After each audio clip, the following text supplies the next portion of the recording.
Hey guys, tonight, we journey deep into the Sahara, where the sand sings and the stars feel close enough to pluck from the sky. Picture this. Your feet crunch across pale dunes as the twilight breeze wraps around your cloak. Ahead of you, beyond the golden horizon, lies the legendary city of Timbuktu, a name so famous even your high school geography teacher muttered it like a myth. But for you tonight, it's very real. You're trudging west under the desert constellations, following a caravan path worn smooth by centuries of trade. The air is bone-dry, laced with the faint scent of date husks, camel sweat, and something almost metallic like parchment soaked in ink and time. A shooting star slides across the sky. And even though you know you're safe and cozy in bed, part of your brain whispers you probably won't survive this if your water runs out. Just a little bedtime drama to spice things up. So before you get comfortable, take a moment to like the video and subscribe, but only if you genuinely enjoy what I do here. And let me know in the comments where you're listening from and what time it is there. Timbuktu's waiting to hear from you too. Now dim the lights, maybe turn on a fan for that soft background hum, and let's ease into tonight's journey together. You approach the city slowly, the outline of its low mud brick buildings shimmering in the distance. The heat of the day is fading now, replaced by a sleepy dusk haze. As you near the edge of town, a nomad in layered indigo robes waves lazily from beneath a date palm. His turban is deep blue, the kind that leaves dye on your fingers if you touch it too long. You nod back, your feet crunching over sand packed hard by thousands of years of travel. Timbuktu isn't grand at first glance, no towering marble arches or ornate domes here. Instead, it humbles you with its silence. The buildings seem to melt into the desert, their faded walls blending with the dunes like they grew there. No gates, no guards, just a few camels chewing cud near a water trough, and the distant thump of a drum echoing from somewhere inside the town. The first building you pass leans slightly. Its earthen walls are pockmarked by centuries of sandstorms. A child peers out from behind a woven curtain, then vanishes with a giggle. Somewhere incense burns, frankincense maybe, or something spicier you can't name. The smell makes your stomach growl, but the excitement in your chest is stronger than any hunger. A crooked sign painted in both Arabic script and something older, maybe Tamashek, hangs outside what appears to be a tea stall. You stop, drawn in by the clink of glasses and soft murmur of voices. The tea is syrupy and dark, poured from impossible heights by a man who could do it blindfolded. He serves it without speaking, as though you're just another weary soul wandering through a place that's seen every kind of traveler. While you sip, an elderly woman in henna-dyed robes leans over and asks if you've come for the books. She doesn't wait for an answer. "They say they're buried beneath our feet," she whispers. "Some under mosques, others in homes, some even still in the desert." You raise your brows mid-sip. "You'll see," she adds with a wink, "if the wind lets you." That's when it hits you. Timbuktu isn't just a place. It's an idea. A rumor that became real. A mirage that somehow stayed put. And under every footstep beneath the dust, there might be a forgotten manuscript waiting to change someone's life. Or at the very least confuse a historian for the next 100 years. You step back outside. The wind picks up slightly, rustling your clothes and swirling the sand just enough to obscure the horizon. You squint as a group of children chase each other past a crumbling wall, their laughter bouncing off clay. Somewhere, a minaret calls out the evening prayer, its voice soft and almost melodic. A camel blinks at you with judgment. You blink back. You haven't even reached the famous libraries yet, but something in you knows this city is going to reveal itself in layers. Not with big dramatic gestures, but with slow, careful clues. It's a book you have to read by candlelight, line by line. And tonight you've only just turned the first page. You wander deeper into Timbuktu, your sandals scuffing the packed sand as alleyways narrow around you. The air here is quieter, thicker somehow, with the sound of distant conversations and the slow creak of a wooden cart. You brush your fingers along the wall of a nearby building, feeling the warm, gritty texture of centuries-old adobe still clinging to the heat of the day. Every corner seems to offer a whisper of merchants, of scholars, of secrets traded under stars. Eventually, the winding path spits you out into a marketplace. Not the grand bazaar of some sprawling metropolis, but a living, breathing hub of chatter, spice, and curiosity. Lanterns swing overhead on ropes that look like they've survived a dozen dust storms. A man in a sun-bleached robe is shouting about dates, fresh ones, dried ones, ones that supposedly cure nightmares. You make a mental note to grab a handful later just in case. You pass baskets of salt slabs that shimmer like broken mirrors and woven fans made from palm fronds. There's a small stall where someone is selling jars filled with thick, amber-colored goo, mysterious but sweet-smelling. Desert honey, the seller mutters, seeing your curious glance. Made by bees who've never seen a tree. You try not to overthink that one. But amid the scent of cumin and roasted grains, you start to notice something stranger: quiet exchanges between customers, hushed tones, and sideways glances. A young man in a red turban takes a folded scrap of paper from an older woman's sleeve and tucks it inside a bread loaf. Another pair trade what looks like a rolled-up map for a cracked ceramic bowl. You lean against a wall and observe, pretending to inspect a bag of dried figs. The transactions aren't aggressive or hurried, they're careful. Protective. Like everyone knows they're dealing in something precious, something fragile. You sidle up to a stall draped in blue cloth. The vendor, a wiry man with one clouded eye, is selling nothing but scrolls. At first glance, they appear to be decorative, cheap imitations for tourists.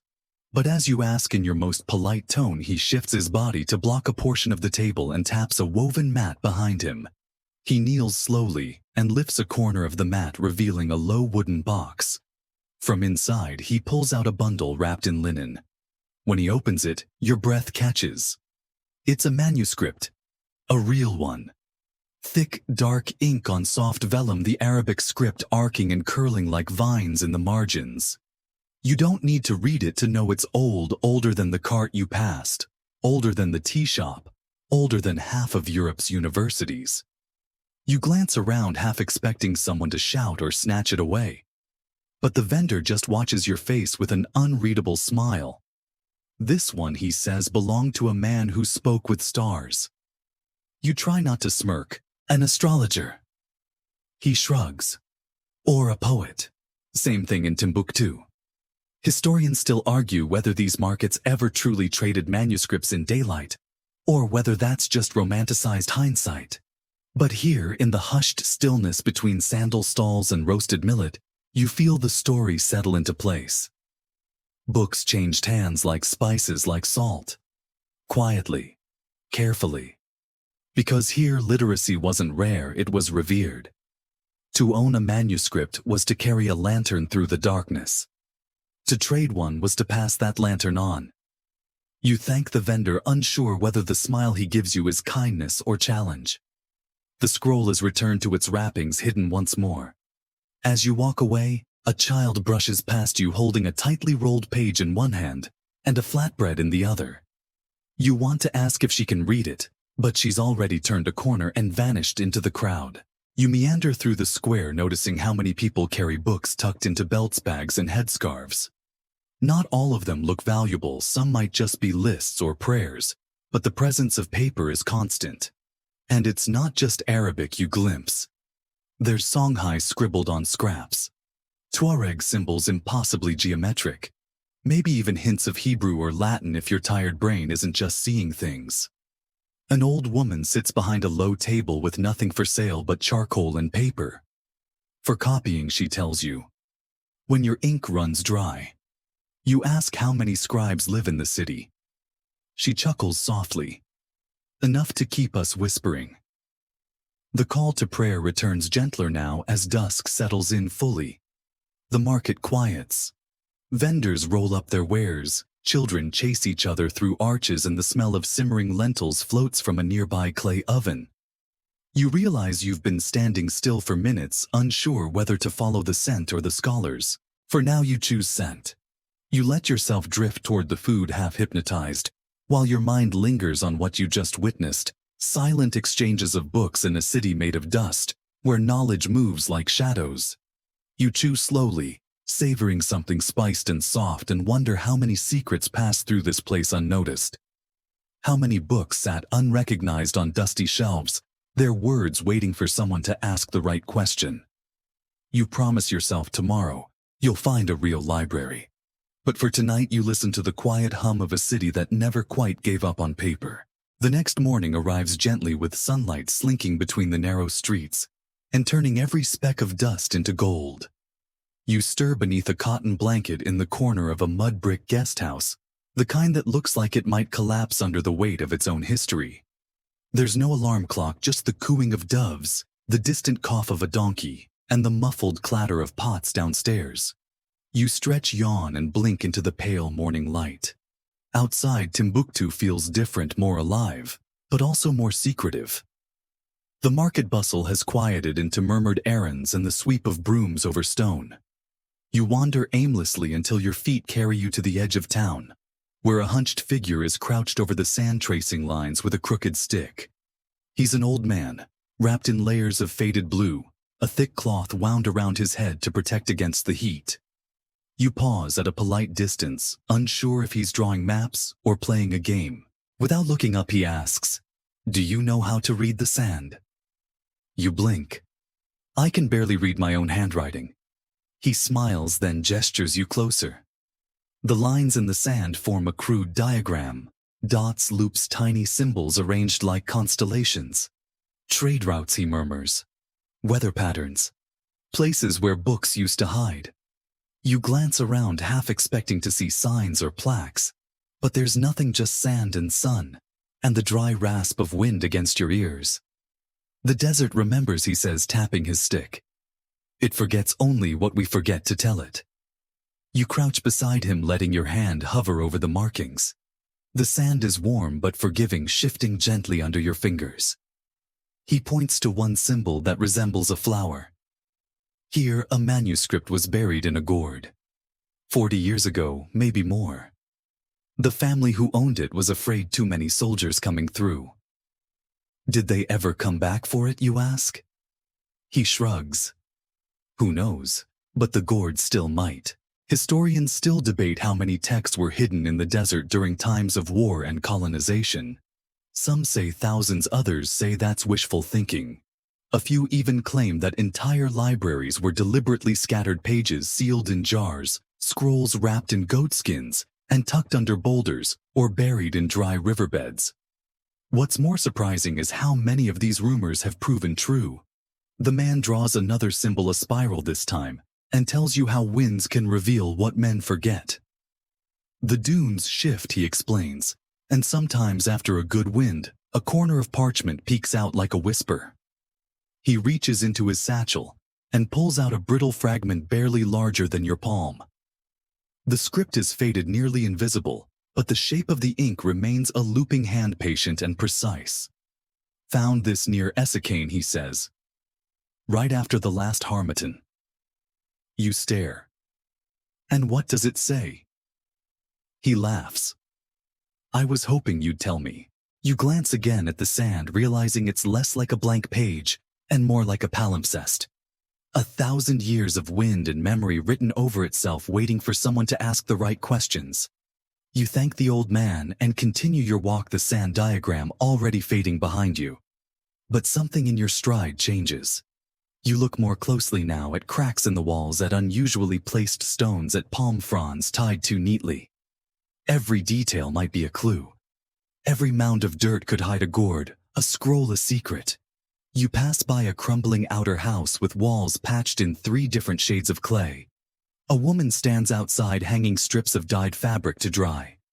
She catches your eye and says without preamble, "The books in this city outnumbered the wells." You nod slowly. "That's what I've heard." She points to the floor of her home. "There's a space beneath our kitchen. My grandmother told me not to speak of it, but if you listen at night you can still hear the pages breathing." "Okay, that one gives you chills." "Not even going to lie." You ask if she's ever looked. She hesitates, then shakes her head. We cook above it. It's warm there. Safe. If the books are meant to be found, they'll speak. You almost ask if you can see for yourself, but something in her tone suggests that would be pushing your luck. So instead, you thank her and keep walking, the ghost of her story settling into your spine. As you turn back toward town, a boy runs past you with a stick, drawing patterns in the dirt as he goes. He's followed by a younger child trying to mimic him, their game of symbols, half nonsense, half something eerily familiar. It's strange, you think, how the idea of writing, of storing knowledge, feels so alive here, even in its most ephemeral forms. Ink fades, paper crumbles, but a whispered memory or a drawing in the dust can last far longer than expected. By the time you reach the central square again, your sandals are caked in fine pale grit. You find a shady spot beneath a fig tree and sit watching the breeze tug at a loose scrap of parchment fluttering near the base of a wall. You lean over and pick it up. One corner's been chewed by something small. The ink has bled into the paper from years of humidity and sand, but a word remains. You can't read it, not exactly. But somehow, it feels like it knows you. You tuck the fragile scrap into your pocket, not because you're sure it's valuable, but because it feels like part of the city now belongs to you. Or maybe, you belong to it. Either way, you've officially crossed into that strange realm of travel, where the line between exploring and dreaming gets blurry. And honestly, Timbuktu is the perfect place for that. Wandering back into the quieter part of town, you catch sight of a faded wooden sign swinging from a cracked lintel. The lettering is half chipped off, but the shape of a book and quill is just visible beneath the dust. You duck through the low doorway, adjusting your eyes to the dark interior. The room smells like dry wood and roasted grain with a hint of ink. Maybe it's your imagination, but the air feels heavier, more careful. A man with deeply lined cheeks and fingers stained a faint brown looks up from a low desk. His robe is a shade of sun-bleached cream with the kind of frayed cuffs that say, "I've been doing this for decades." Without speaking, he gestures for you to sit on the mat across from him. You obey. He lifts a flap of goat skin and reveals a manuscript, no dramatic flourish, just reverence. The page is thick like pressed felt, the text dancing across the surface in deep black ink. But more than the words, it's the craftsmanship that gets you. The text is framed by careful decorations, tiny vines, stars, and geometric shapes, all drawn with the kind of patience only someone used to candlelight and sore wrists could muster. "You know what this is?" he asks softly. You hesitate. "Arabic," he snorts. "Well, yes. But it's his Arabic." He turns the book toward you and taps a name on the first page. Ahmed Baba. You straighten up. That name even you recognize. Ahmed Baba, the Timbuktu Aristotle. A scholar so prolific he supposedly owned over 1,600 books, more than most European universities at the time. Historians still argue whether he truly penned every manuscript attributed to him, or whether students inflated the numbers. But one thing's clear, the man was a walking encyclopedia.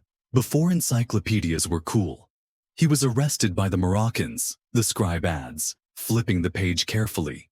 For owning too many books. You blink. That's a crime. The man raises an eyebrow. In some centuries, yes. In others, it's just a budget cut. The manuscript in front of you isn't a religious text or a diary or even a history. It's a legal treatise. Dozens of pages on inheritance, customs, and trade law written in steady script with occasional marginalia from later readers. Some of the notes look like they disagree with Ahmed Baba. One even corrects a date and adds a passive-aggressive smiley face. Okay, not a literal smiley face, but the attitude is there. This, the man says, is how we argued. With ink. He pulls another book from a low shelf behind him, brushing off a layer of sand that must have blown in through the vents. This one's thinner, older, more delicate. The pages are frayed at the corners, and the ink has faded into a reddish brown. You peer closely and notice faint dots between the words. Berber script, he explains. Tifanog. Probably transcribed from oral memory. Now it gets interesting. Historians are still untangling just how multilingual Timbuktu's scholarly community really was. Arabic was dominant, sure, but there's growing evidence that Berber Songhai and even Ajami local languages written in Arabic script were used for everything from poetry to math.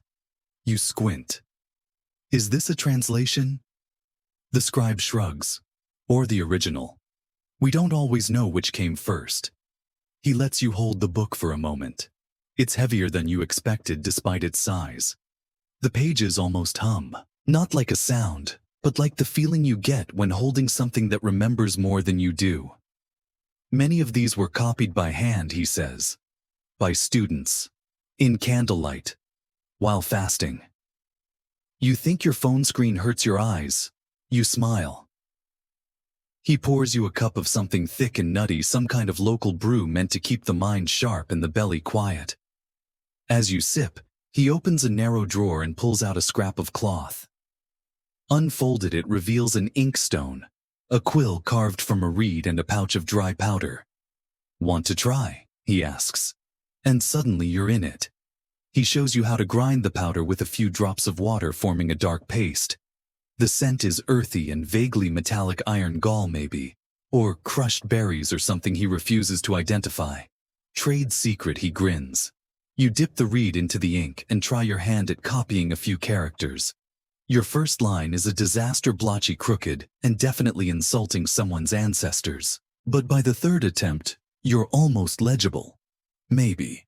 With squinting. The scribe doesn't correct you. He just watches, sipping his tea, occasionally muttering that you hold the pen like a startled pigeon. You take it as a compliment. By the time you leave the scriptorium, the sun has risen higher, casting long shadows across the street.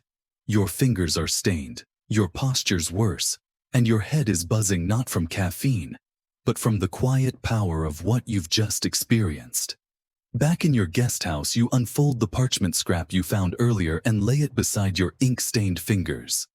It still doesn't say anything you can read, but maybe, just maybe, it's not done talking yet. That afternoon, the heat presses down on the city like a sleepy hand, soft but insistent. You try to stay in the shade, hugging the edges of walls and ducking under narrow archways, but even the shadows radiate warmth. A group of goats has claimed the only patch of tree shade left in the square, and they eye you with the unimpressed expressions of seasoned locals. You stop to sip water from a clay vessel outside a small house, where a boy is pouring it through a piece of cloth to strain out sand. He watches you curiously, then points to your ink-stained hands. You scribe now, he teases. Working on it, you reply. He grins. You want to see real ink. Naturally, you follow him. That's how this city works. No guidebook.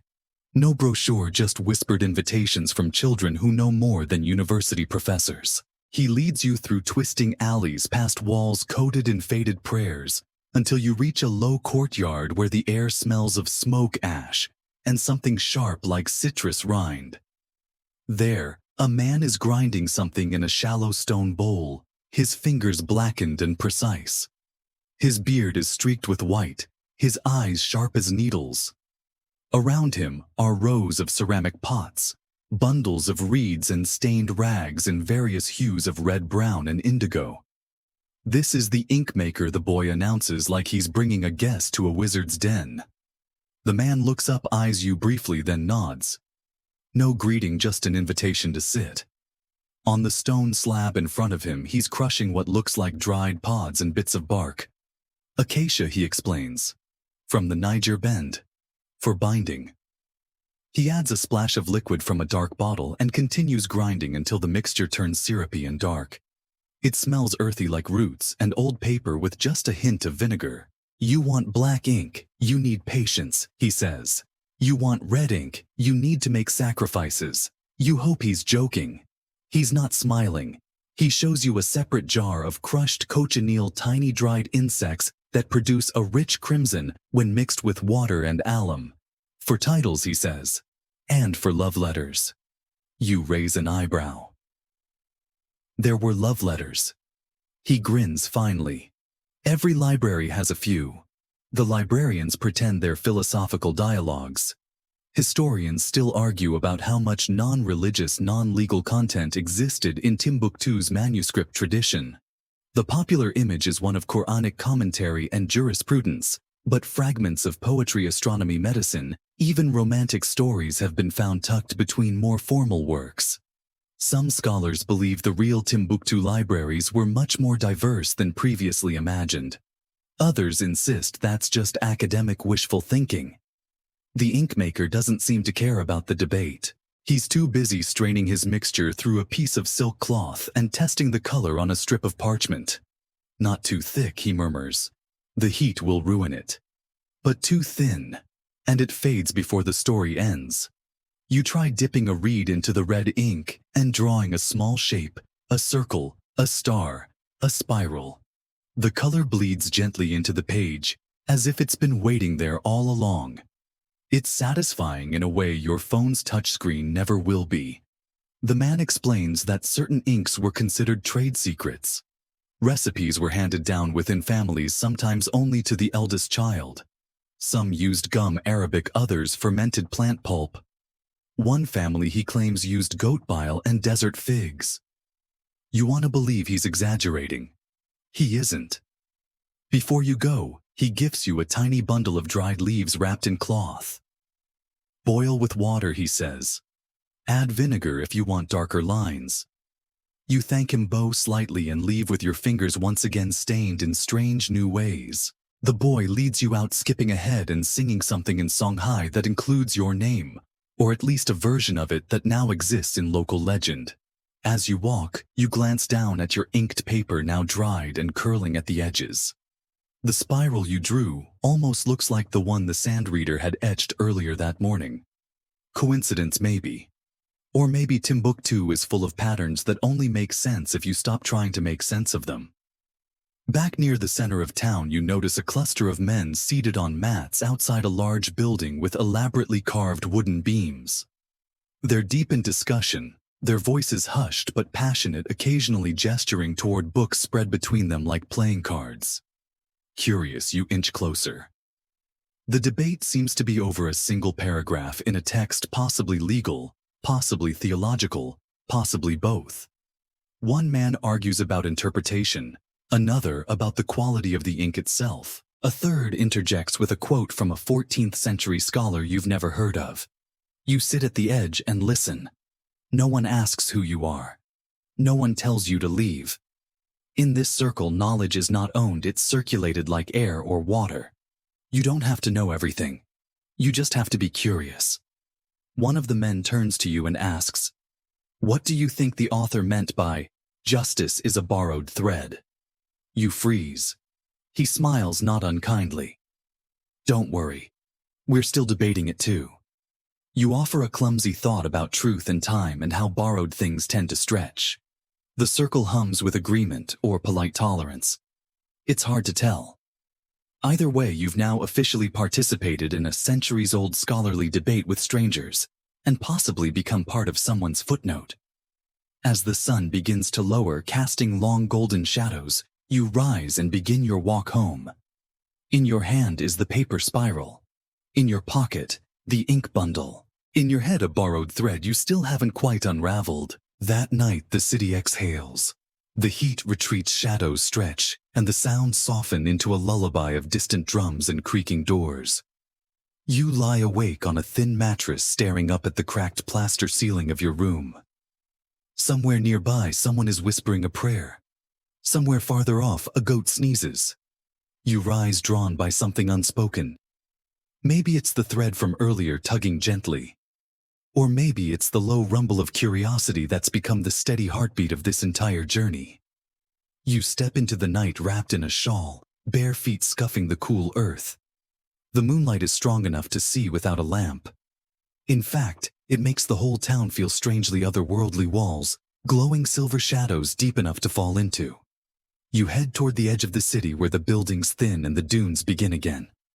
A woman you'd seen earlier in the marketplace sits on a stool, humming softly as she grinds something in a bowl. She doesn't stop as you pass, just hums, just grinds. Like the city itself is always preparing for something. You reach the caravanserai, now empty, but for a few sleeping camels and the skeletal remains of a cooking fire. Beyond that, barely visible under the moon, are low structures, part houses, part storage, part something else. You step closer, squinting. Then you see it. A square stone well with no rope and no bucket. Just a wide mouth yawning into darkness. And beside it a door barely noticeable, almost hidden behind a bush of brittle thorns. The wood is old, scored with horizontal marks as if someone once kept tally on it. You knock, not expecting an answer. A voice murmurs from within, "Come to see the floorboards." You hesitate. Then nod, realizing the voice probably can't see you. The door creaks open and you're hit with the smell of dust parchment and something faintly roasted, dates maybe, or old furniture. A man in a loose robe with an oil lamp waves you inside. The room is tiny, a single chair. A shelf holding bundles of cloth. And beneath your feet bare wooden planks unusually smooth compared to the walls. He kneels, gestures, and begins to pry up one board. Beneath it is not treasure, not gold, not magic scrolls that glow in the dark. Just books. Stacked, wrapped in fabric smelling of time. You kneel beside him. He unwraps one slowly. The script is elegant, the paper aged to a gentle yellow. The title, he explains, is The Book of Stones and Waters. Not a metaphor, apparently. It's a genuine guide to regional geology and water management. You think we just prayed and traded, he says with a soft smile. We engineered our wells too. You nod, brushing your finger near the edge of a diagram, spirals and lines, labels in a script too small to decipher in the low light. He shows you another. The Book of Four Winds. Its pages laced with observations of weather dust, wind speed and cloud shape. For farming, he says. And for travelers. If you know the wind, you don't need the stars. It's mesmerizing. These aren't grand philosophical tomes or sacred treatises, they're manuals, guides, instructions for living. Historians still argue whether such practical manuscripts were common or exceptional. Some say only a few survive. Others believe thousands exist, but most remain hidden in homes like this, buried not for secrecy, but for safekeeping. You ask how long the books have been here. Since my great-grandfather, the man says. His brother was a librarian. When the soldiers came, they spread the collection among the family. One under a floor, one in a basket, one in a cave. He gestures toward the darkness. Each person remembered one part. You exhale slowly. The idea of memory not as something personal, but as something divided among relatives, like slices of a map that's poetry in disguise. One book catches your eye. It's newer, with a hand-stitched binding and a scrap of cloth tucked into the pages as a bookmark. You ask to see it. Inside, someone has copied excerpts from older texts in different colors of ink. There are margins filled with questions, underlined words, and a recurring symbol, a crescent moon drawn in 4 strokes. You point to it. What does this mean? He shrugs. Nobody knows. It's on a lot of manuscripts. Might be a school, might be a person, might be a joke. You both chuckle, even though you know that tiny mysteries like this are what scholars will spend their entire careers trying to solve. You help him lower the books gently back into their hiding place. The boards settle with a soft thump, and suddenly the room looks like any other, just a stool, a lamp, and a stranger. Before you leave, he hands you a folded slip of paper. Copy of a title page, he says. From one we lost, but I remember the name. You look down. The ink is smeared in places, but the phrase at the top reads, "The dust holds the past better than we do." You step out into the night again, clutching the paper. The moon has moved. The air smells different. The hum of the city has quieted further, like it's gone to sleep under a blanket of stars. You walk back slowly, every wall and alley now filled with the possibility of books beneath your feet. You smile. Because the most magical thing about Timbuktu's lost libraries isn't that the books are hidden. It's that so many people still remember where they are. Morning comes softly, wrapped in the scent of warm bread, and roasted millet drifting in from someone's clay oven nearby. You wake slowly, sand still caught in the folds of your robe, and the faint smell of old ink lingering on your fingers. For a moment you lie still, blinking at the sun-streaked ceiling. Then it hits you: today, you're going to see a manuscript caravan. Or at least that's the plan. Plans in Timbuktu tend to work more like weather suggestions rather than schedules. You head out early, water skin over your shoulder, shoes dustier than ever, and eyes still fogged from sleep. The caravan is supposed to pass near the outer wells, a place where trade routes thread themselves into the edge of the desert like fraying cords. The sky is pale blue, already hot, and the horizon wavers with heat shimmer. You pass a group of students sitting in a semicircle around a teacher beneath a fig tree. The man is reciting something from memory, his voice rhythmic, almost musical. The students repeat after him, their tones rising and falling like a gentle wave. You catch a few phrases, something about the justice of balanced scales and the wisdom of quiet tongues. You smile. It's not lost on you that this is an oral footnote to the libraries. What isn't written, after all, might still be memorized. When you reach the well, the caravan is already there. It's not what you imagined. There are no trumpets, no royal guards, no polished camels bearing banners. Just 5 tired men, a few teenage boys, and a small group of stoic camels. The animals blink slowly, tails swishing at invisible flies, as the men begin to unload their precious cargo, tightly wrapped bundles of linen and leather. A tall man with sunburned cheeks and a dusty blue robe steps forward and greets you with a nod. "You're the visitor," he says. Not a question. "I've been called worse," you reply. He laughs. "Then help me carry something smart." You take a bundle, it's lighter than you expect, and follow him across the sand to a half-collapsed structure of mud brick and wooden beams. Inside, the light is dim, but the air is cooler. You set the bundle down carefully. When unwrapped, it reveals several manuscripts, none gilded, none dramatic. Just workhorses, tools of memory. Some pages are torn. Others have scribbled corrections in the margins. One has a recipe for lentil soup next to a legal opinion on inheritance law. Multitasking, 15th century style. "These came from Dire," the man explains. "Held in a mosque attic. Dust nearly got them before we did." He brushes a speck of grit from a page with the reverence usually reserved for relics. You ask how many books they've carried over the years. "Thousands," he says. Not all at once, of course. Piece by piece. Like rebuilding a shattered bowl with glue and time.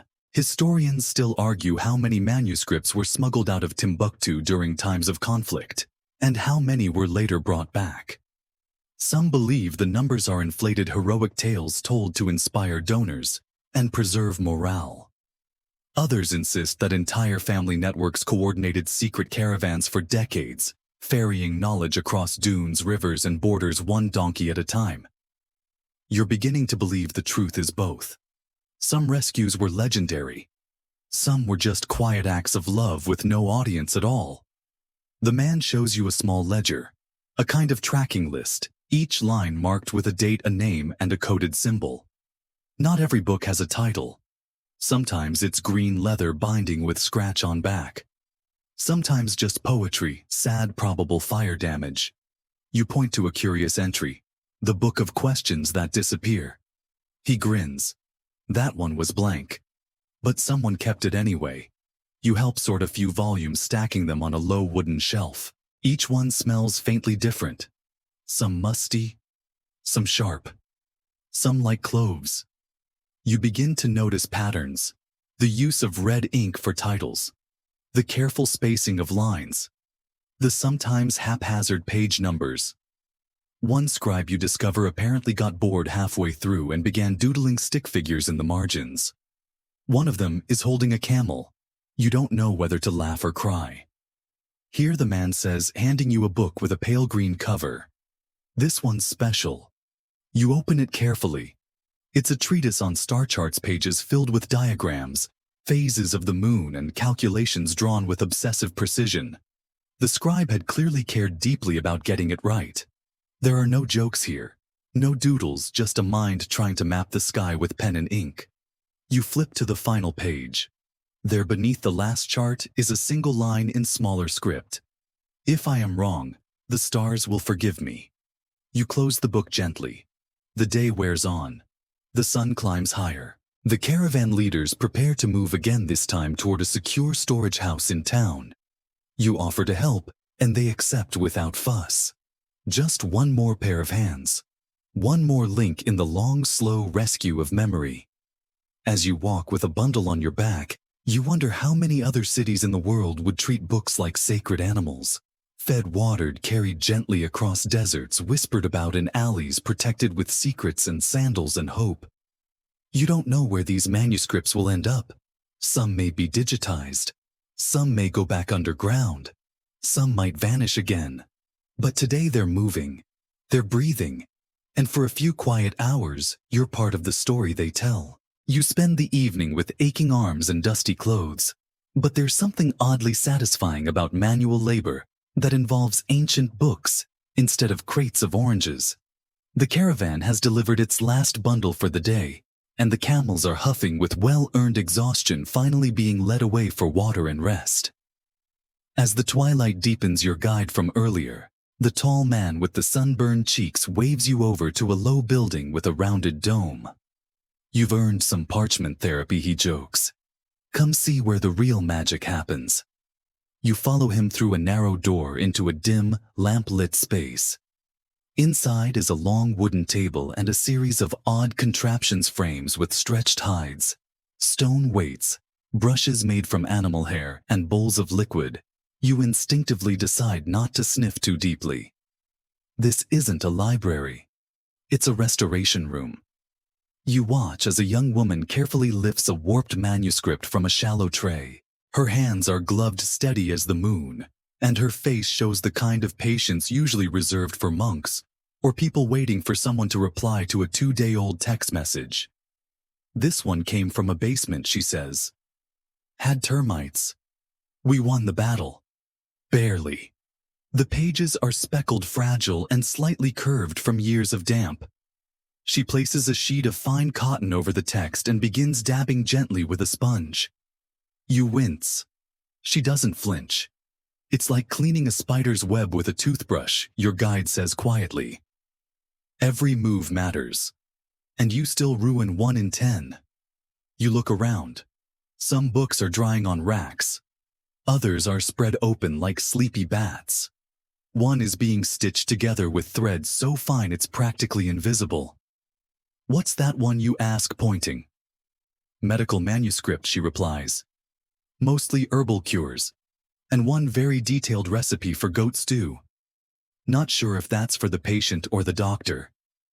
You chuckle. Historians still debate whether Timbuktu's libraries were truly multidisciplinary, or if the cooking and farming advice found in some texts were just personal additions by scribes or owners. The lines between scholarly and domestic life were blurry, and maybe deliberately so. When everything is precious, everything gets written down. You're shown a tiny volume no larger than your palm. The binding is rough, almost childlike, but the calligraphy inside is flawless. The ink is deep red, the letters small and slanted, and the entire text is in verse. A poem, possibly devotional, possibly romantic. The staff isn't sure. One theory is that it was written by a merchant's daughter, who studied secretly copying verses by candlelight when no one was watching. Another theory. It's just really good poetry and no one cares who wrote it. The room quiets as a new bundle is brought in, a tightly rolled scroll, sealed with wax. The wax is cracked, the roll warped, and you're warned not to breathe on it too hard. A different staff member, older with tiny glasses and an enormous mustache, begins inspecting it under a flickering lamp. Looks like astronomy, he mutters. Or very ambitious architecture. You peer over his shoulder. The parchment is etched with circles and lines, some intersecting, others floating. It looks like someone tried to map both the stars and their feelings at the same time. He sighs. We'll need to press it. How long does that take, you ask? 3 days if we're lucky. 3 weeks if the parchment argues. You raise an eyebrow. Parchment argues. Oh yes, he says, totally serious. Humidity, dryness, age. Sometimes it curls like a scorned lover. You leave them to their delicate work and step outside into the blue dusk. The air is cooler now, and small lanterns have begun to glow in windows across the city. You sit on the edge of the fountain in the square, letting the soft trickle of water fill your ears as you think about what you've just seen. It hits you slowly, like the way a page turns in your hand. Timbuktu didn't just write books. It cared for them. Not as trophies, not as currency, but as living things. Each manuscript has a pulse, faint, sometimes hidden but real. Some are sick and need healing. Others are strong but lonely. And some have waited generations for someone to read them again. And yet these books weren't meant to sit on pedestals. They were handled, borrowed, dropped, copied, spilled on, and sometimes doodled in. They were used. And in that use they survived. You glance up at the moon, now hovering low and yellow over the rooftops. You wonder how many scribes looked at it the way you are now, tired, ink-stained, maybe wondering if anyone in the future would care about their lines and loops. The answer, apparently, is yes. You stretch your legs and walk slowly back toward your guest house. A breeze stirs the air, rustling a palm frond and sending a swirl of dust dancing at your feet. You smile, because somewhere nearby a parchment is unfurling, a brush is sweeping, a book is whispering back to life. And you're not just watching it happen. You're part of the breath that's keeping it going. By now, you've stopped trying to separate your days here into clean lines. In Timbuktu, time doesn't pass so much as it settles like dust on old vellum, layer by layer, minute by minute, until you realize a whole afternoon has gone by, and you've barely moved. Today begins with the scent of coffee. Real coffee brewed thick and black in a metal pot that looks like it's seen more sand than water. You sit cross-legged beside a small charcoal stove in a courtyard shaded by palm branches. A woman ladles the steaming liquid into a chipped ceramic cup and says, "Drink it slow. The book's like you, alert." She's not wrong. Within an hour, you find yourself seated cross-legged on a cool tile floor surrounded by manuscripts that haven't been opened in decades. You're in a private collection now. Someone's home. Someone's legacy. Someone's well-swept room filled with leather bundles, linen-wrapped texts, and handwritten catalogs so old they have their own typos. Your host is a man named Abba, with the kind of quiet intensity that makes you lower your voice without realizing. He doesn't smile often, but when he does, it's like watching an old lamp flicker back to life. "These books came from my grandfather," he says, unwrapping a thick volume. "He came from Arawain by camel. 6 days in heat, 7 with wind." The manuscript is surprisingly heavy. The pages feel like pressed velvet, thick, dark, and pulsing with ink. Inside, mathematical diagrams, tables of celestial coordinates, and careful notes in the margins. One page is slightly warped, like it had been kept too close to a fire. Or maybe it was the fire. This one, Abba says, predicted a flood in 1639. Or at least claimed to. Historians still debate the scientific rigor of Timbuktu's manuscripts. Some argue they're largely religious or poetic. Others point to texts like this, full of calculations, observations, and predictions, as proof that the scholars here weren't just copying knowledge, they were generating it. You carefully flip to the back where a block of text is followed by a drawing of a fish in what looks like sunglasses. You squint. "Is that?" Abba nods solemnly. "The fish who sees all." It's a metaphor. Maybe. He pulls another book from a shelf behind him. This one is smaller, bound in faded indigo cloth, and sealed with a braided leather strap. When he opens it, the first thing you see is not a title or an author's name, but a single symbol, a spiral sun. "Travel journal," Abba says. "From a salt merchant. He wrote while writing. See the ink drops." He points out tiny smudges across the page spots where the camel probably stumbled, or a breeze blew sand across the parchment. The entries are brief, almost like tweets from 5 centuries ago. "Saw a red moon tonight. My brother said not to trust it." Lost a bag of lentils in the dunes. Found a snake instead. Dreamed of rain. Woke up sweating. You chuckle softly. Whoever this merchant was, he had opinions. In the margins, another hand has added notes, sometimes translations, sometimes corrections. One even critiques the man's spelling. Scholarly pettiness is eternal. Abba mutters, smiling for a fraction of a second. You ask how many journals like this exist. Hard to say. Some are folded into poetry. Others were read until they fell apart. My uncle once used one to start a cooking fire. He thought it was a calendar. You flinch. Was it? No. It was a collection of folk cures. So maybe it was fine. That throws you into a spiral of your own. How many works have been lost to fire flood or furniture polish? How many were mistaken for shopping lists and used to line drawers? There's a quiet grief to it, but also a strange comfort. Because even in loss, these manuscripts lived real lives. They weren't buried in glass cases or sealed in vaults. They sat on kitchen shelves. They rode camels. They were read by tired eyes and stained by hot tea. Abba hands you a slim book next. This one's in Ajami. You blink. Ajami. It's Fulani. Written in Arabic script. Very local. You flip carefully. The handwriting is wild, slanted, and inconsistent, as if the scribe was in a rush. Or passionate, or both. The words slalom across the page, sometimes running downhill, sometimes climbing at odd angles. A few are underlined. One entire page is written diagonally. You try to sound scholarly. So this is folk poetry. He leans in. It's a recipe for cough syrup. But the rhymes are lovely. You burst out laughing. The dust swirls with the sound.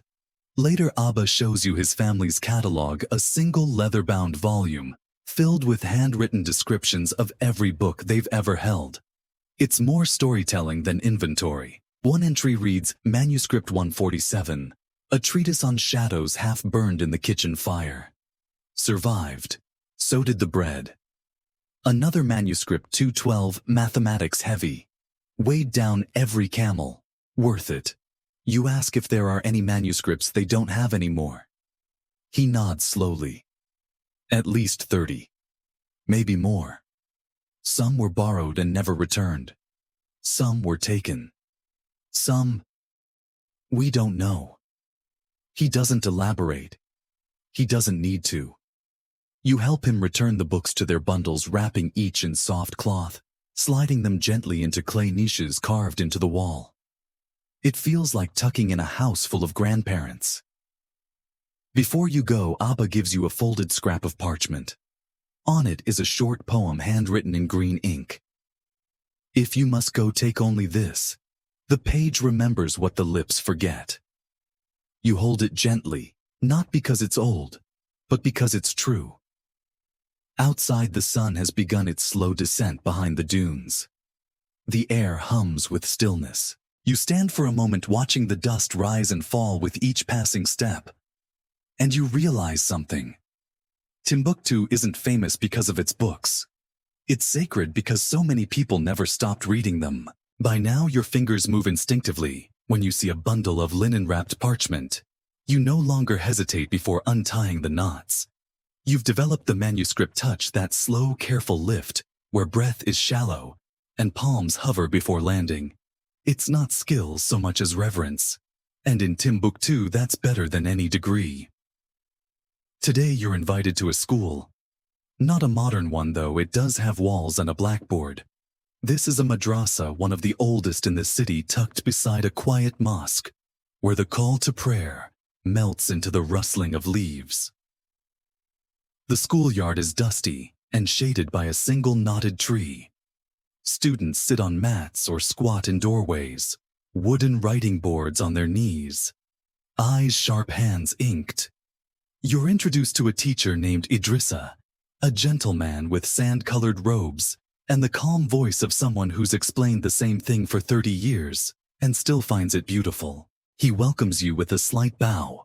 and gestures you into a small square room filled wall to wall with books. This, he says, is where my father hid them. The books are stored not on shelves, but in cubbies carved into the wall. Each cubby is covered with a square of cloth, and each cloth has a small stitched symbol.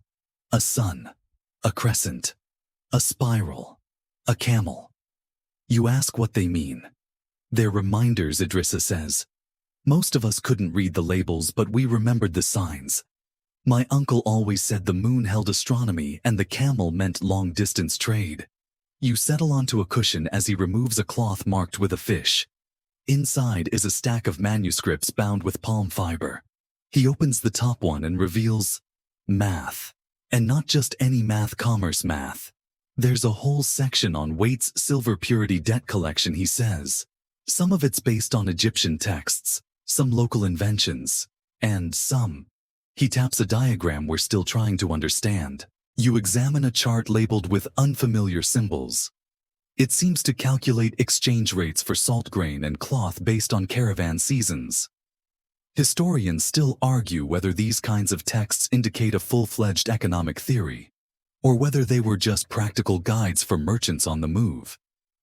Either way, they reveal a world where scholars didn't separate philosophy from practicality.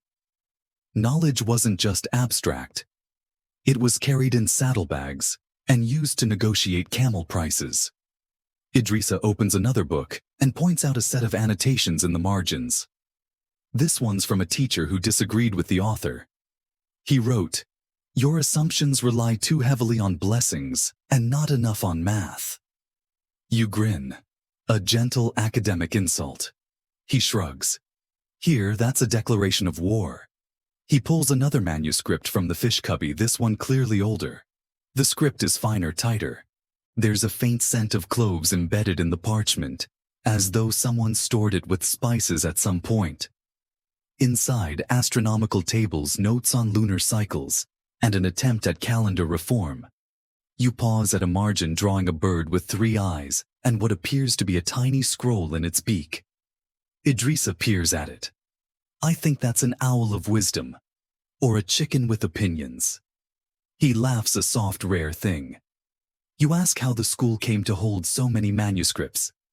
He explains that during periods of unrest, both colonial and more recent families would bring their books here for safekeeping.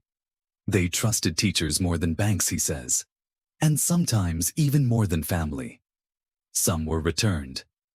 Others weren't. People disappeared, he says simply. But their books stayed. The weight of that truth settles into your chest. Books as refugees, as orphans, carried across towns, across time, waiting for someone to remember who they belong to. Idrissa offers you a chance to look through the crescent-marked cubby. Inside you find theology commentaries on Quranic verses, Sufi poetry, spiritual guidance scribbled in delicate calligraphy. One poem reads, "In dust, we are born in ink. We learn to return to dust again." You whisper the lines aloud, and Idrissa nods slowly. A funeral poem, or a study prayer, depending on the time of day. There's no grand library here, no official funding, just teachers, students, and memory held together with thread and devotion. The books are read, copied, debated, and sometimes even sung. You're led outside where students are gathered under the fig tree reciting verses from their boards. The boards are coated in soft chalk ink, the words written with handmade pens. Once memorized, the boards are washed and the process begins again. You point to one student's board. "What's that?" The boy answers shyly, "A story about a lion who loved the moon." You blink. "That's what you're memorizing." He nods. "It teaches us about pride and about patience." You sit for a while, listening to the cadence of recitation rise and fall like distant surf. The teacher beside you mutters the rhythm under his breath. It's not hypnotic exactly, but it is steady, like breathing. Eventually, Idrissa turns to you and says, "Knowledge was never just about storing. It was about becoming." You read something, then you carry it. In your hands, yes, but also in how you speak. how you sit, how you answer someone when they ask where the wind comes from. You thank him and leave the madrasa with your head full of numbers parables and the faint taste of clove from that centuries-old page.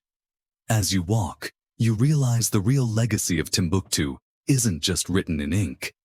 It's passed down on wooden boards. It's stitched into cloth. It's whispered between students under trees and sealed inside margins by scribes with too much caffeine. It's a city that teaches by breathing. And tonight, the lesson stays with you. You spend the next day chasing whispers. By now, word has spread that you're the quiet traveler who listens more than he talks and treats fragile paper like a sacred animal. It earns you a kind of low-level celebrity, not the kind that gets you free food, unfortunately, but the kind that earns trust. Today's lead comes from a tailor. You're waiting for your sandals to be restitched when the man threading his needle mentions almost casually, "My cousin has books in 3 languages. Wants to sell them to someone who won't use them as coffee coasters." Your ears perk up. He scribbles an address on the back of a cloth tag, folds it 4 times, and tells you to go after sunset when the cat walks the wall and the goats are quiet. You do as instructed. The house is at the edge of the old city where the alleys twist like tangled thread, and the walls are so close you can touch both sides at once. A boy leads you through a cracked doorway past hanging rugs and bundles of dried mint, and into a narrow room that smells of cedar pepper and just a hint of mildew. The cousin appears a lean man with gold-rimmed glasses and the energy of someone who hasn't slept since the last full moon. He says nothing at first, just watches as you sit cross-legged on the mat. Then he begins unwrapping bundles. 3 books. 1 in Arabic, 1 in a sharp Berber script, and 1 in something else. You hold the 3rd gently. It's small, with a cover made from tightly woven reeds bound with animal gut.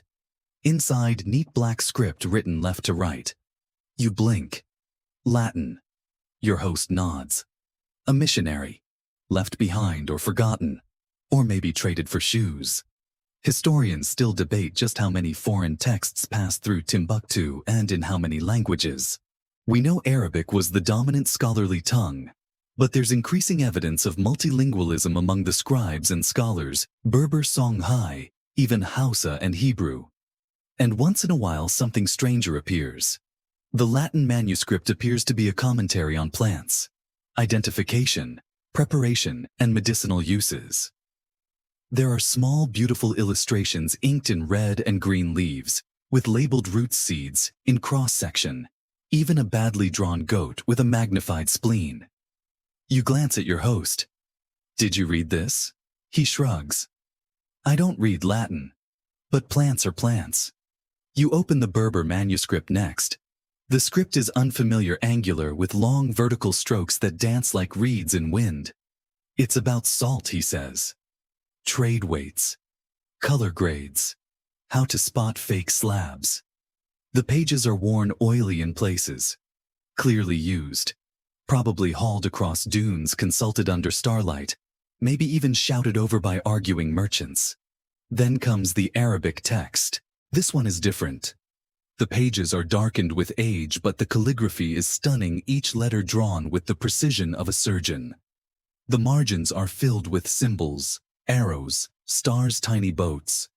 Your host opens to a bookmarked page and points. "This," he says, "is why I kept it. It's a map.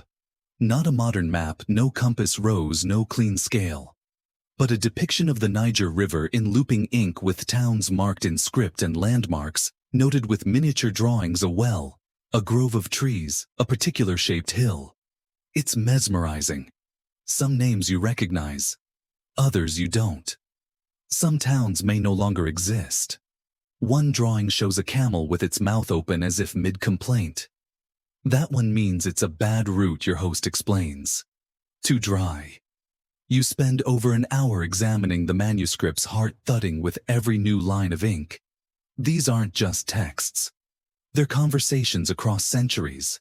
Instructions, yes, but also jokes, warnings, hope. You point to a line of faded Arabic. "What's this?" He squints. It says, "The river does not lie, but the man who follows it might." You laugh. Then stop. Then laugh again. Your host doesn't want to sell them. Not really. He wanted to see if someone would recognize their value. You pass the test. Before you leave, he gifts you a copy of one page from the Salt manuscript. It's a table of conversion rates between 3 different weight systems, and at the bottom someone has doodled a sheep looking nervous next to a pile of salt bricks. Scholars were human too, he says. Always short on time. Always short on humor. As you walk back through the city, you pass a group of young men playing a game in the dust, drawing circles with sticks and moving pebbles around in quiet concentration. One of them sees the folded page sticking from your satchel and asks, "Is that one of the laughing books you pause?" "The what?" He shrugs. "You know, the books that make people smile when they read." "My uncle had one. It was about a turtle that solved a murder." You raise your eyebrows. "Seriously?" He nods. Turtle wore a hat. You're still grinning as you pass the tea stall. The vendor waves you over and pours a cup without asking. "You've got manuscript face," he says. "Too much staring. Not enough blinking." You sip the tea. It's hot, strong, and full of cardamom. Just what you need. The day ends as it always does, with you sitting somewhere quiet, the wind tugging gently at your sleeves, your thoughts tangled in the margins of someone else's life. Tonight you think about languages. About how Timbuktu didn't just store them, it let them collide. Arabic and Berber Fulani, and Latin spoken and written, drawn and sung. A library isn't just a building. It's a crossroads. And here everyone seems to know how to stand in the middle and listen. You unfold the copied page again, running your fingers over the ink. You can't read most of it. Not yet. But it feels like it's waiting for you to learn. By now, you're sleeping lighter. It's not the mattress. It's the fact that your dreams are full of manuscripts, strange diagrams, and voices whispering phrases in languages you don't quite understand. You wake to birdsong, and the soft sound of sweeping, always the sweeping. Timbuktu begins each day with a broom, as if clearing space for something new to be remembered. Today, Idrissa, the soft-spoken madrasa teacher, offers to take you somewhere a little more hidden. The two of you walk in silence through the outer quarter, where the buildings are low and their outer walls curve with the wear of wind. You pass a boy carrying a tray of freshly baked flatbread and a woman drawing water from a well, her rope squeaking like an old violin. Eventually you stop at a tall gate scorched at the bottom from sun and time. Idrissa knocks 3 times. A wooden slot opens, a pair of eyes peer through, and then the door creaks open. You're led through a shaded courtyard where rows of clay pots line the wall, each one with a tiny leather tag tied to its neck. The smell of parchment hits you immediately, damp, fibrous, and old in the way that stories are old. Your host today is Mariam. She's small, firm-eyed, and surprisingly modern, wearing jeans beneath her robe and carrying a tablet under one arm. She introduces herself with a handshake so confident it nearly throws you off balance. "I keep the backups," she says with a smirk. You follow her into a long room with narrow shelves and thick walls that breathe in the desert heat and exhale something cool and stable. Clay jars are everywhere, dozens, maybe hundreds. Some are sealed with wax, others with carved wooden stoppers. These were from the 90s, she says. Not the 1490s, the 1990s. During the conflict, some families buried their manuscripts in amphorae, then passed them to neighbors, or buried them outside the city. She cracks one open with a practiced twist. Inside, a scroll wrapped in oiled cloth and nestled in date palm leaves. The parchment is supple, the ink bold. This one stayed sealed for over 20 years, she says. Not a single termite. Luck, really. You ask what's in it. She squints. Ethical commentary. Also, 3 pages on the optimal way to store almonds. You blink. Almonds. She shrugs. Food and ethics, classic pairing. Historians still debate the extent to which Timbuktu's manuscript tradition included agricultural and domestic knowledge. Most assume theology and law dominate, but findings like this almond storage guides, spice inventories, veterinary notes suggests that scholarship wasn't separate from daily life. It was daily life written down in ink. You help Miriam carefully remove another scroll. This one's brittle near the edges, so she handles it with tweezers. The text appears ordinary until she points to a faint shadow halfway down the page. See that, she asks. You lean in. It's not ink. It's a watermark. Barely visible but clearly intentional, the shape of a crescent moon cradling an inkpot. No one knows who made it, she whispers. But it shows up in maybe a dozen scrolls. Always in this type of parchment. Always hidden. You ask if it's a scribe's mark. Could be. Or a workshop symbol. Or, she lowers her voice theatrically, a secret society of paper enthusiasts. You raise an eyebrow. Okay, probably not that last one. But I've always liked the idea. She shows you her digital tablet filled with high-resolution scans of the manuscripts she's processed. Some pages she's translated. Others she's still trying to catalog. Half the titles aren't on any known list, she mutters. And some books don't have titles. They just begin. She flips to an image of a page that starts mid-sentence. And if the bread fails to rise, you must question not the yeast, but the warmth of your soul. You both stare at it. That sounds like philosophy you offer. Or a really moody baker, she says. You help her reseal the jar and place it gently on the rack. Each one is tagged with an alphanumeric code, and in tiny script, the name of the family that last held it. Reunification is rare, Miriam says. But when someone recognizes a text by a phrase or even a doodle, it's like finding a piece of their great-grandfather. You ask if she ever keeps anything for herself. She opens a drawer and pulls out a small codex no bigger than your palm. This is my favorite, she admits. Inside, poetic reflections on water. Rain wells, thirst rivers. Each verse written in flowing script, some with simple illustrations. A drop falling into a bowl. A child drinking from cupped hands. You read one out loud. A book may burn, but the word for water still arrives in your mouth. You hand it back quietly. Later, as the light begins to dim, she leads you up to the roof. From there, the city sprawls in shades of gold and brown, the flat roofs like punctuation marks in a sand-colored sentence. The call to prayer echoes across the rooftops, followed by a brief hush that blankets everything in stillness.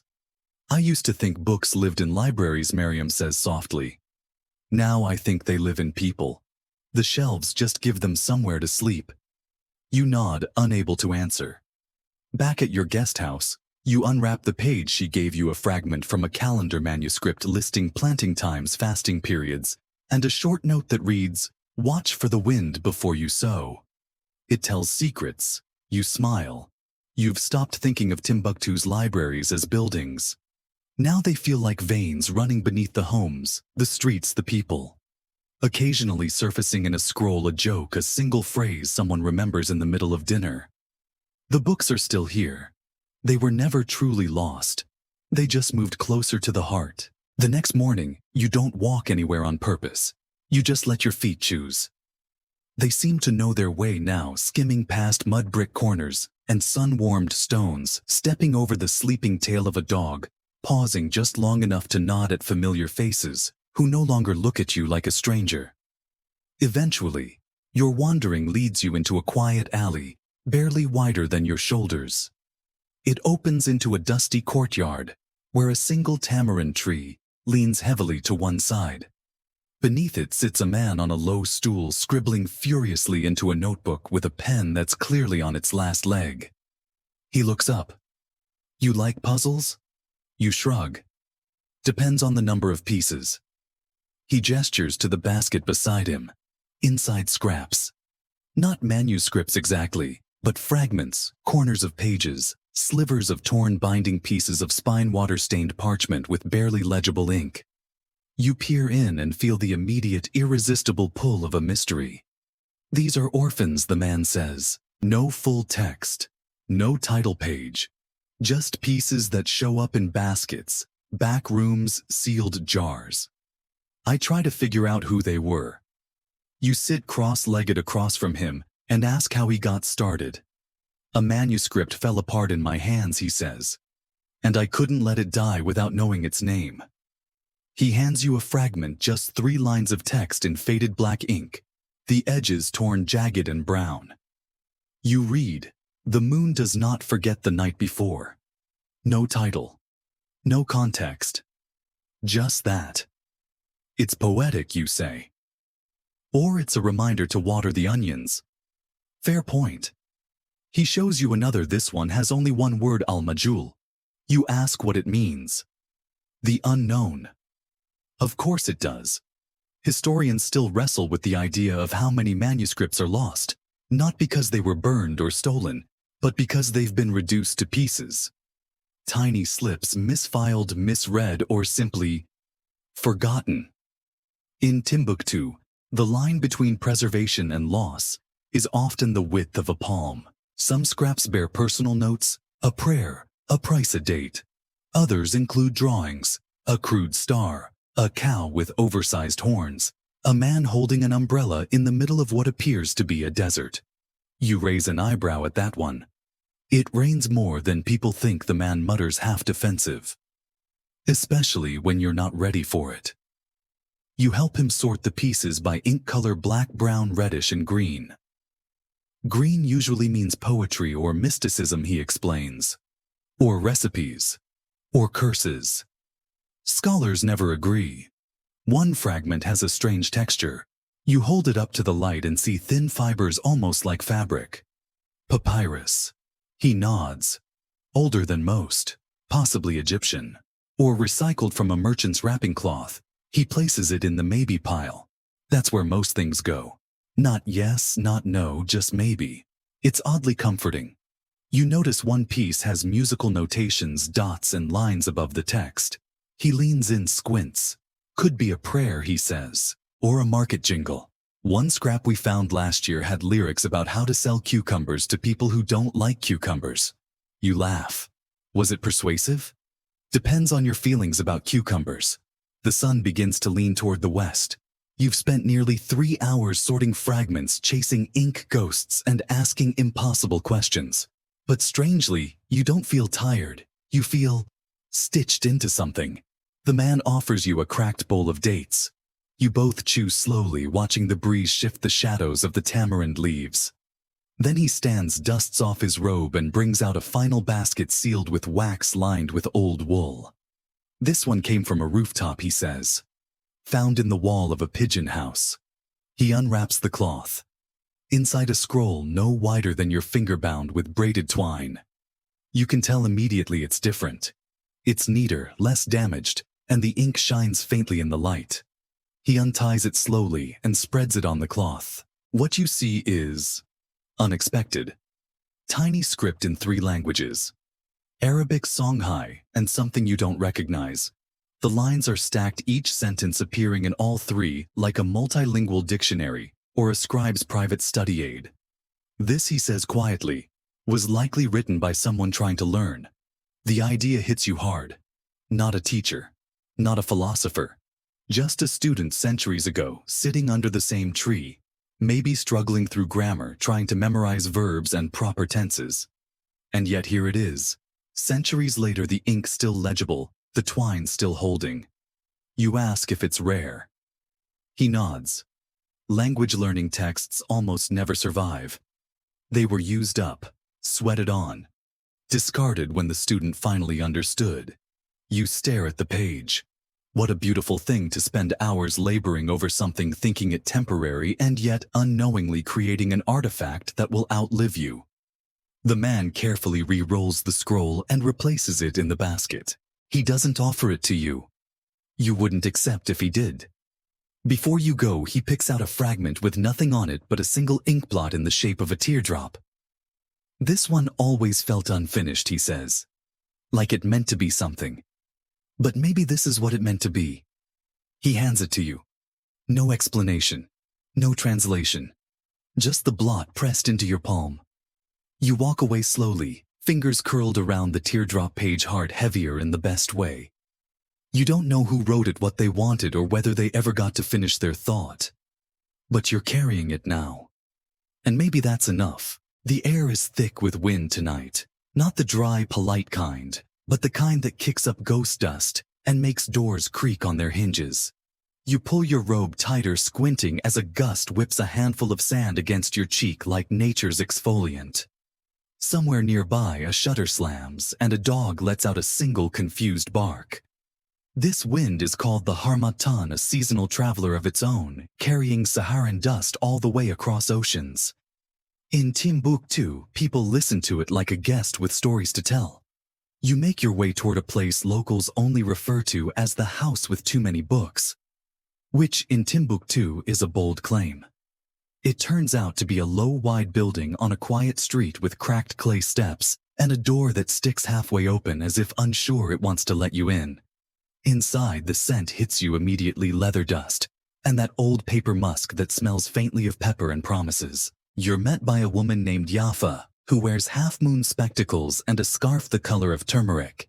She doesn't shake your hand. She just looks at your shoes and says, "Don't drag sand in. These manuscripts hate sand." You apologize. "They'll forgive you," she mutters. Eventually.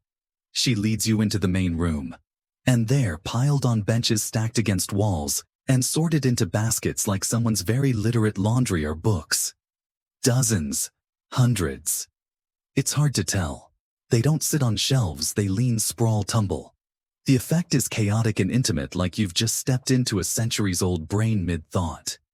"These belong to my grandmother," Yafa says, adjusting her scarf. She was a collector. Not because she was rich, but because she was curious.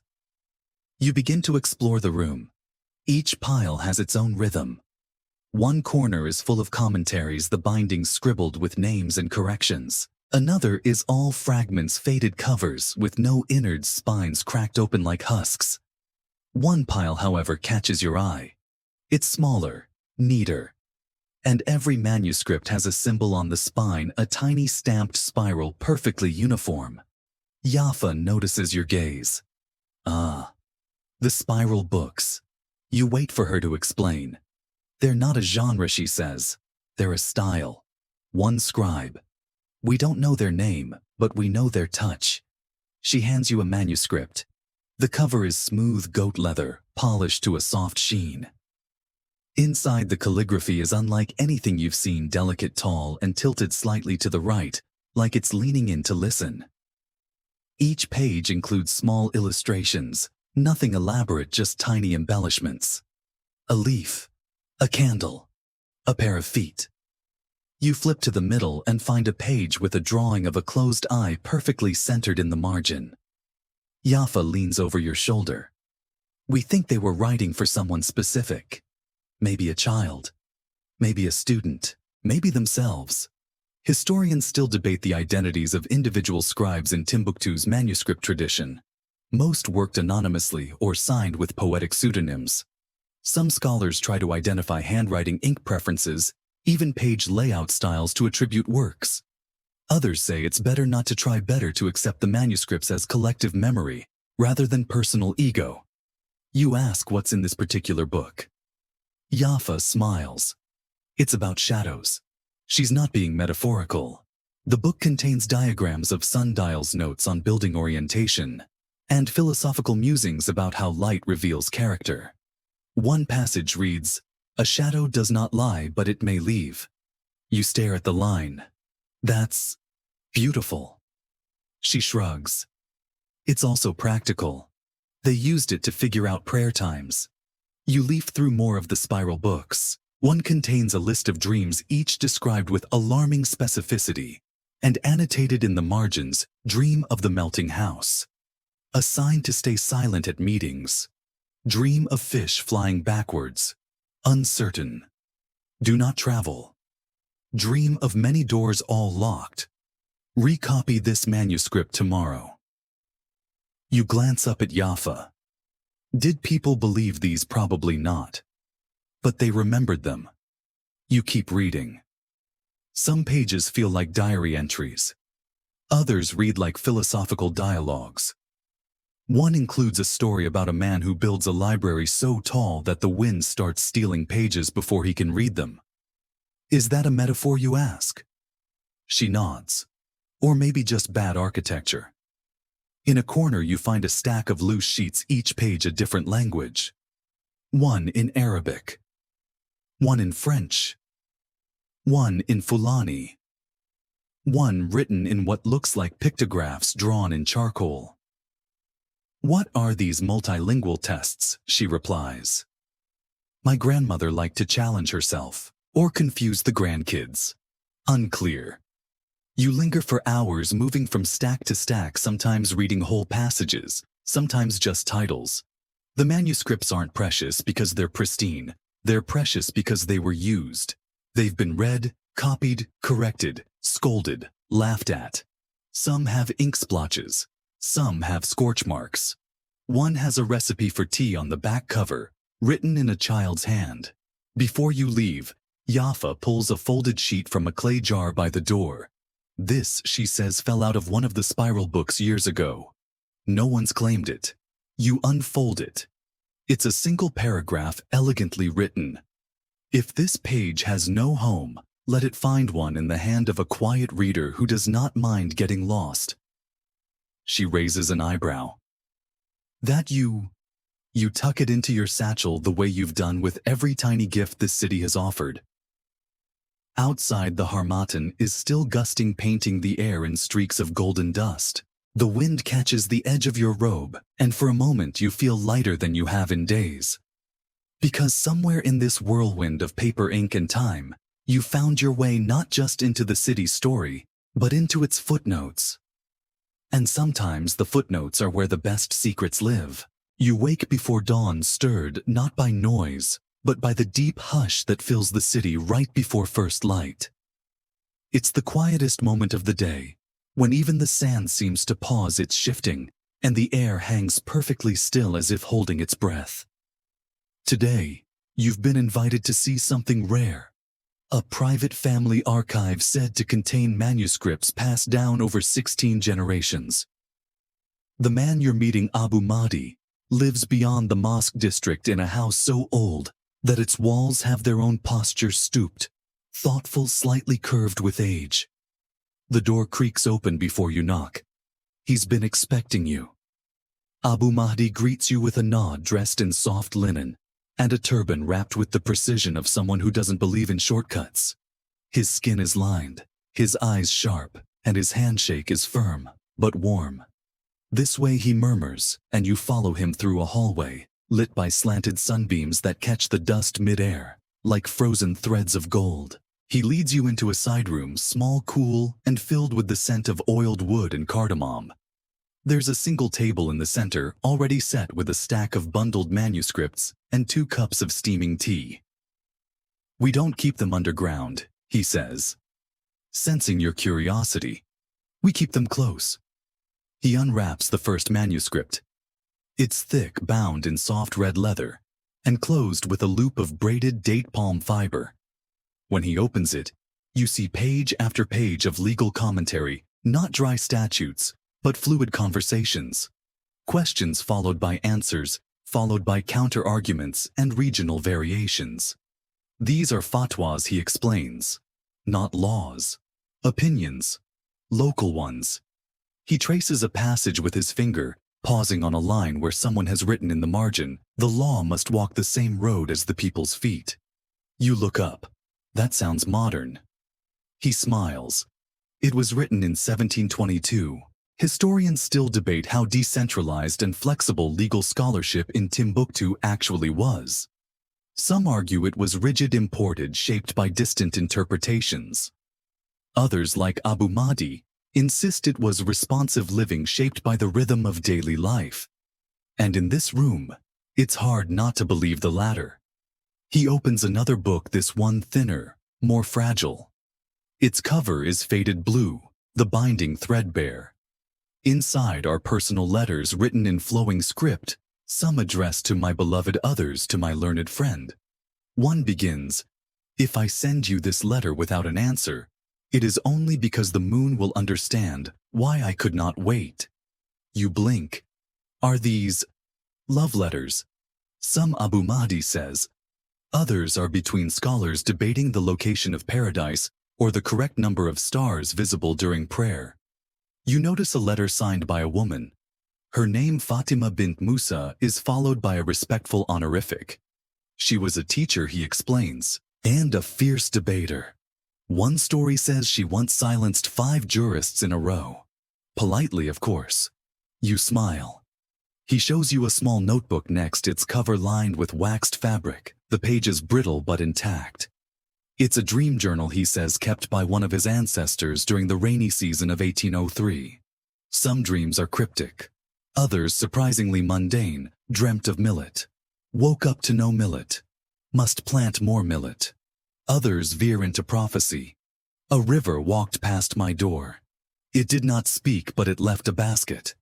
You ask if the family ever tried to interpret these dreams. Abu Mahdi shrugs. They didn't need to. They remembered them.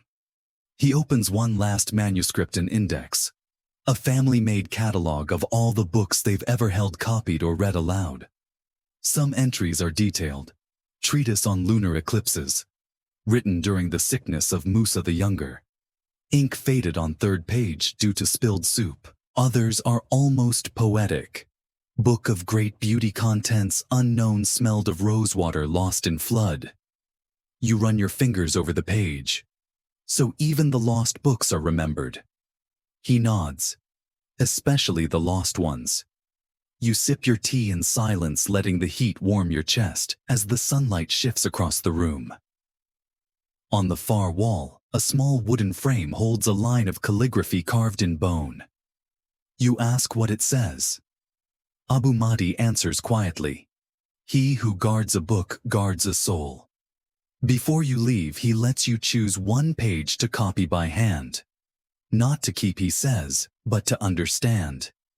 You pick a line from the legal text that made you pause earlier.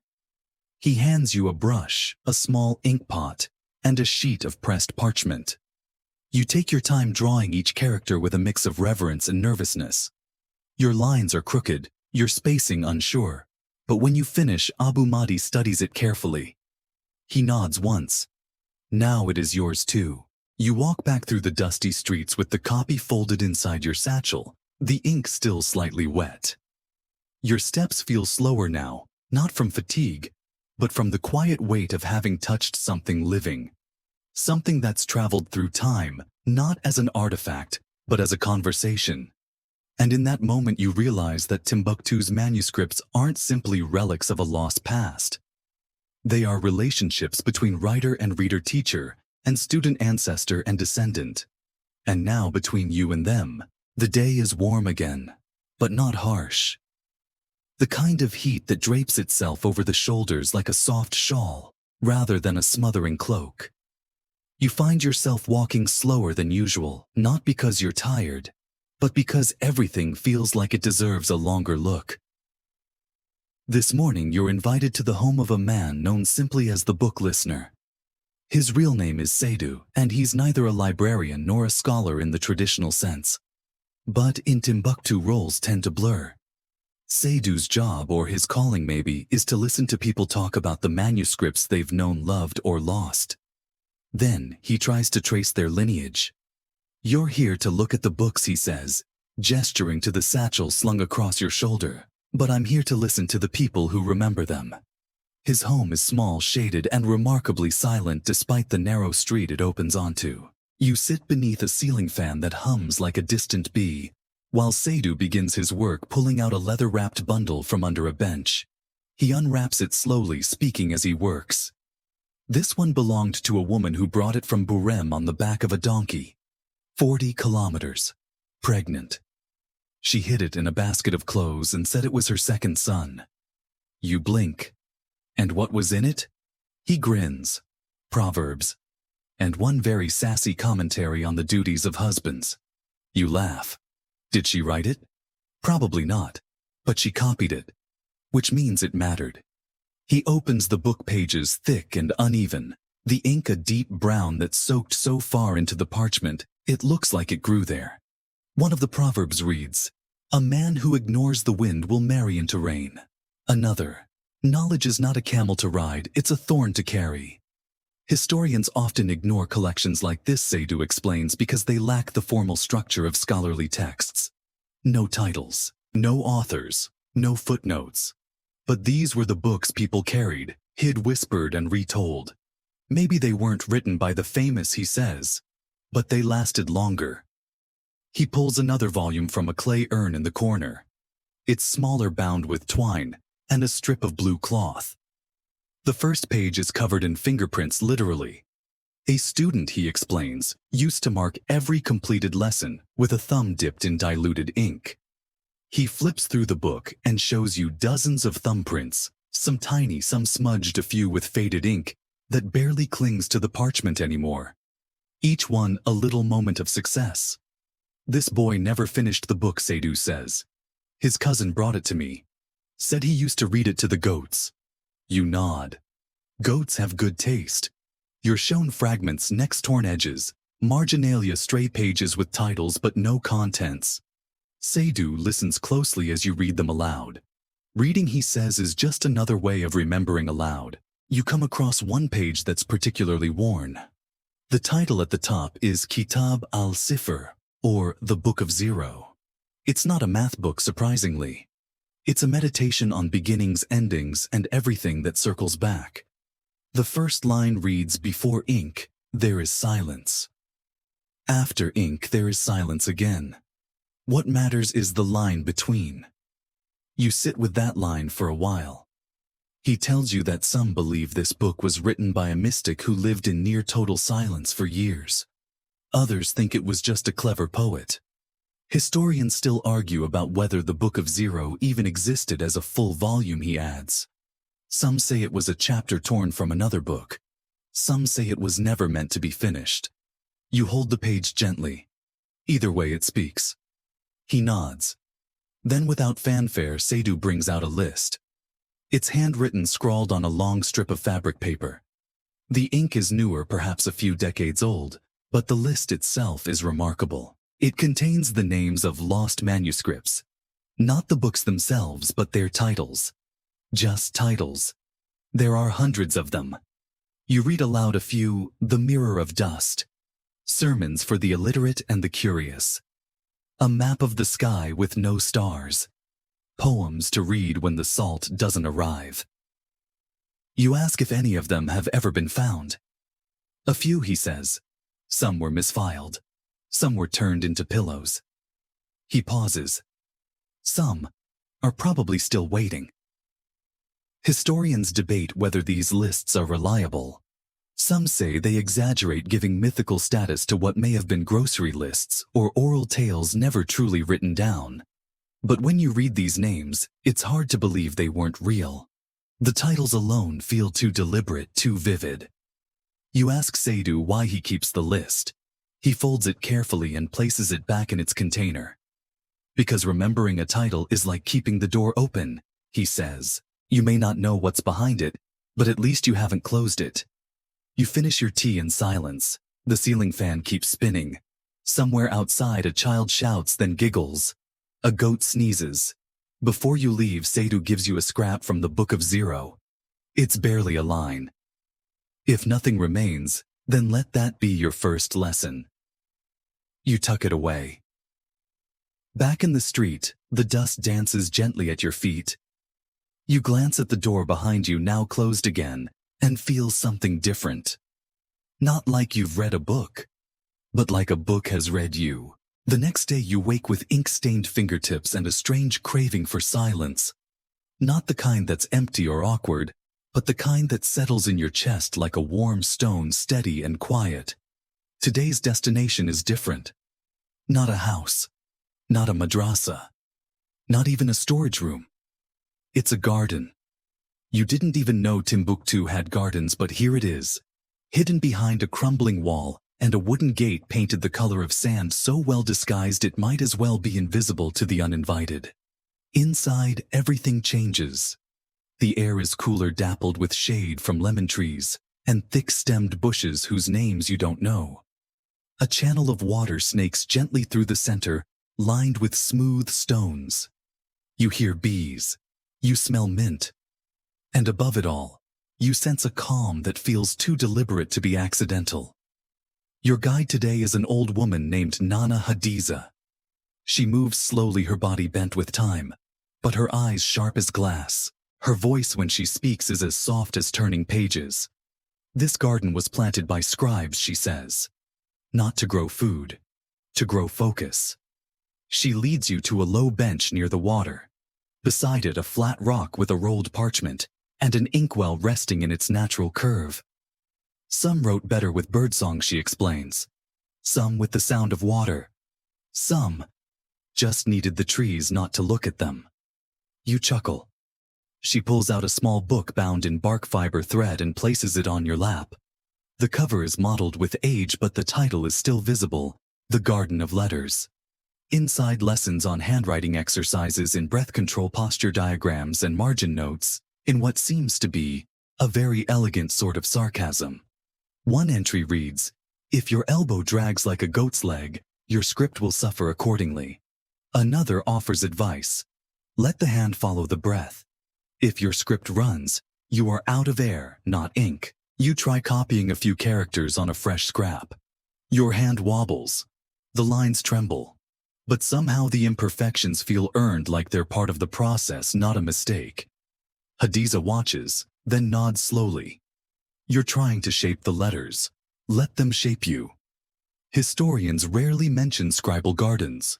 Most records of manuscript production focus on materials, paper sources, ink recipes, binding techniques, but oral traditions suggest that some scribes deliberately worked outdoors. The garden became a space for clarity, not just calligraphy. A setting meant to slow the hand and sharpen the mind. Some say the plants listened. Hadiza murmurs, pouring tea from a gourd that smells like cinnamon bark and sun. Others say they just like the company. You sip the tea. It's warm, earthy, strange, but perfect. She shows you another book, this one without text. Each page contains a different kind of paper, rag, reed, bark, parchment, even cloth. Every sheet is labeled with a symbol, and on the final page someone has scribbled, "Use what listens back." You blink. What does that mean? Hadiza shrugs. Some materials absorb thought better. You'll know when one does. She shows you the listening ink next, a blend so dark it gleams like oil. She dips a brush and writes a single word on your palm. It tingles. You don't recognize the word, but she smiles as if you should. It means roughly, she says, the silence between two people who understand each other.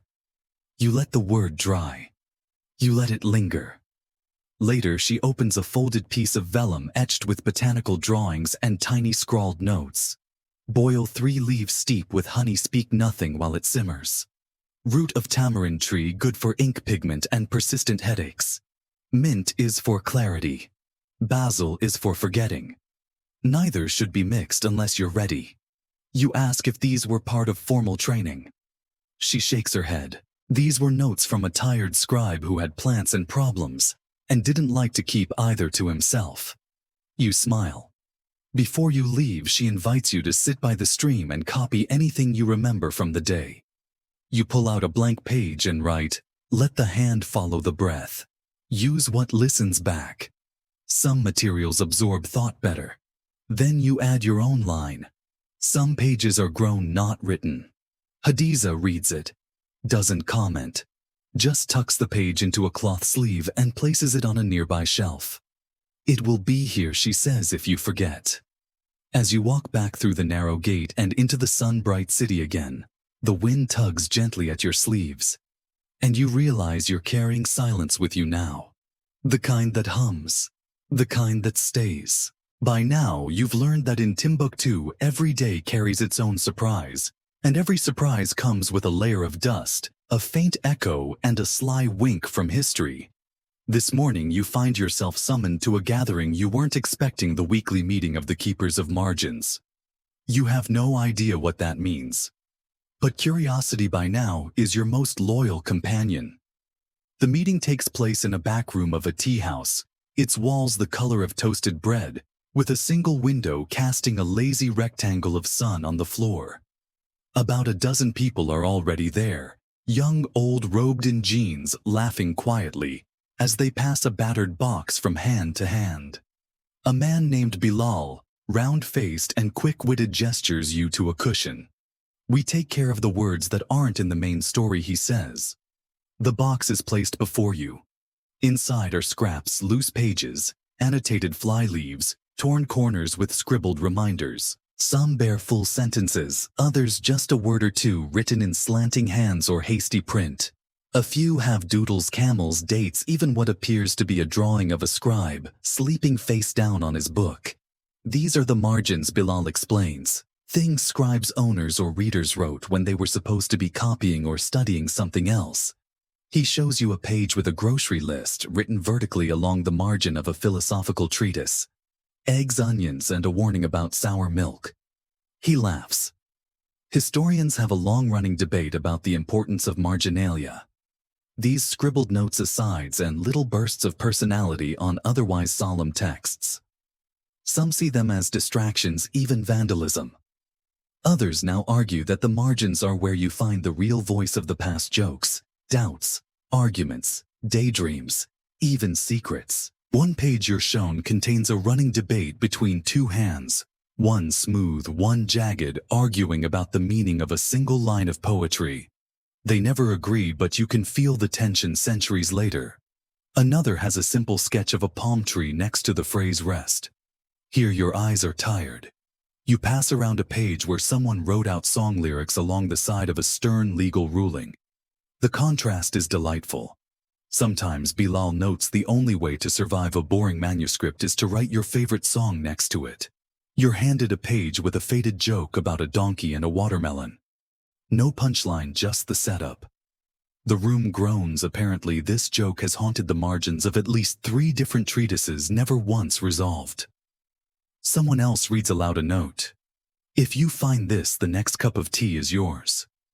You look around, but no one claims responsibility. Still, Bilal orders another pot for the group just in case. Later, a young woman named Awa shares a page with dozens of practice signatures. A scribe's first manuscript, she says proudly. You always start by learning to write your own name over and over until your wrist aches and your letters stand up straight. One of the older members recalls a fragment found inside a book of medicine. This cure is for cough, not for heartbreak. The meeting goes on in a cheerful tangle of languages and laughter. People swap fragments, compare handwriting, attempt to decode faded lines. And every so often, someone adds their own marginal note to a shared notebook that sits open in the middle of the circle. You're invited to write something too. After a moment's thought, you pen. If the margin is empty, fill it gently. Awa grins. You'll fit in here. Before you leave, Bilal gives you a small slip of parchment. On it is a single sentence scrawled in faded brown ink. No book is ever finished. There's always room at the edge. You slip it into your satchel alongside the many other gifts you've been given, ink, stories, fragments of lost texts. Stepping out into the bright sunlight, you realize that Timbuktu's real story isn't just what's written in the center of the page. It's all the lives, jokes, worries, and wisdom that crowd the margins, waiting for a reader to notice. And in this city of libraries, maybe everyone is a keeper of margins, whether they know it or not. Your satchel grows heavier with every day, not from weight alone, but from the accumulation of scraps, notes, borrowed lines, and promises of tea. The air feels softer now, as if even the dust is beginning to trust you. This afternoon, you're invited to join a small group of manuscript couriers, a kind of underground network, except their cargo is poetry and philosophy, rather than gold or secrets. They meet near the city's edge, where crumbling walls open onto endless dunes, and the wind carries voices farther than you'd think possible. The couriers aren't what you expect. The youngest is a girl barely 10, clutching a bundle tied with string.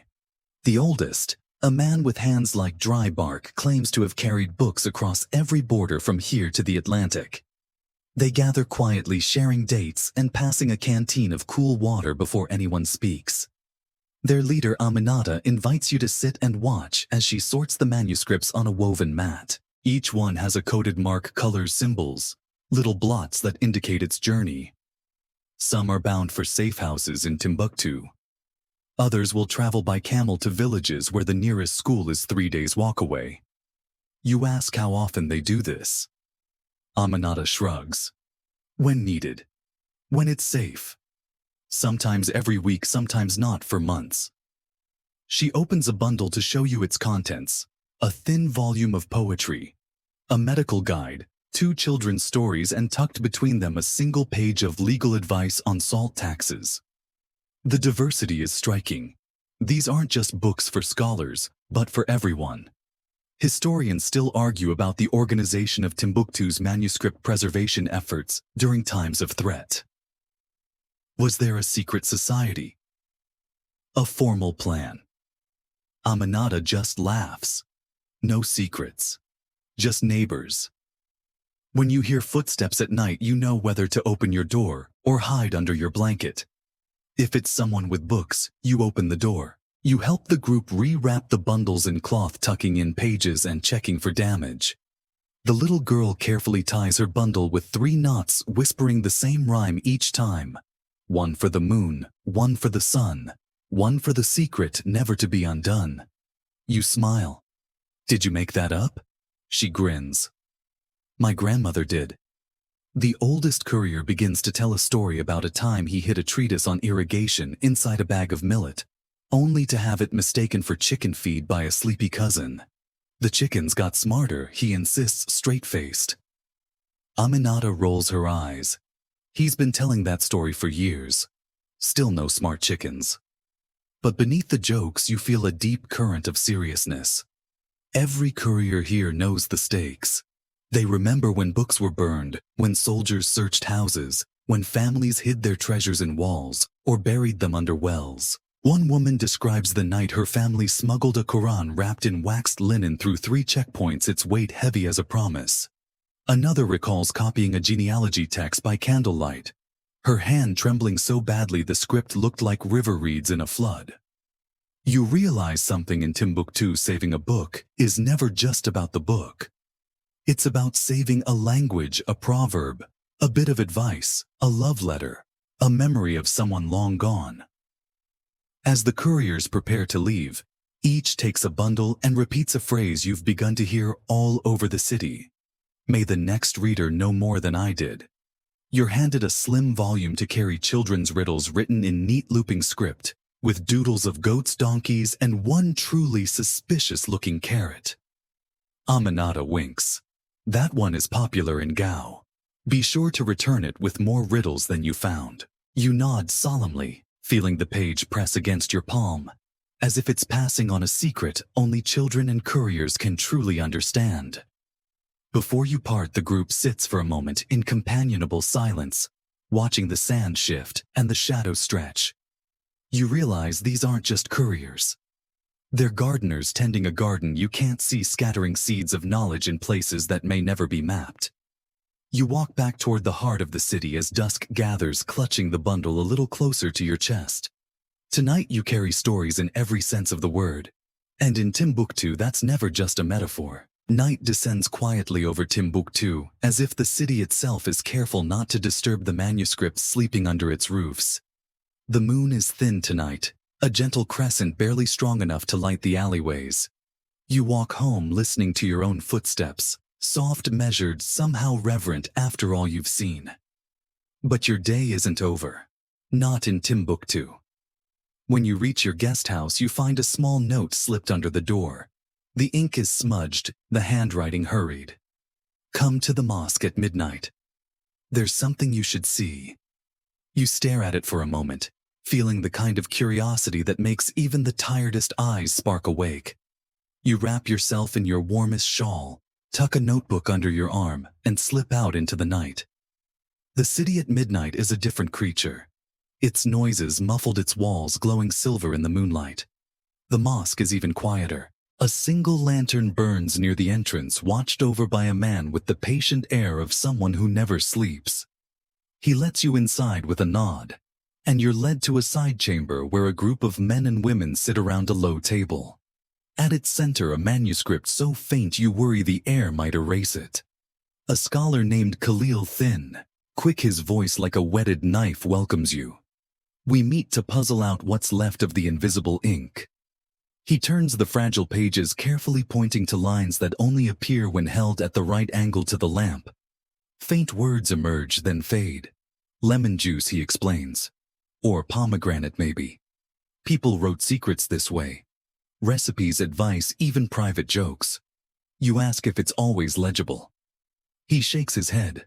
Sometimes it's just a stain. Sometimes it's a message.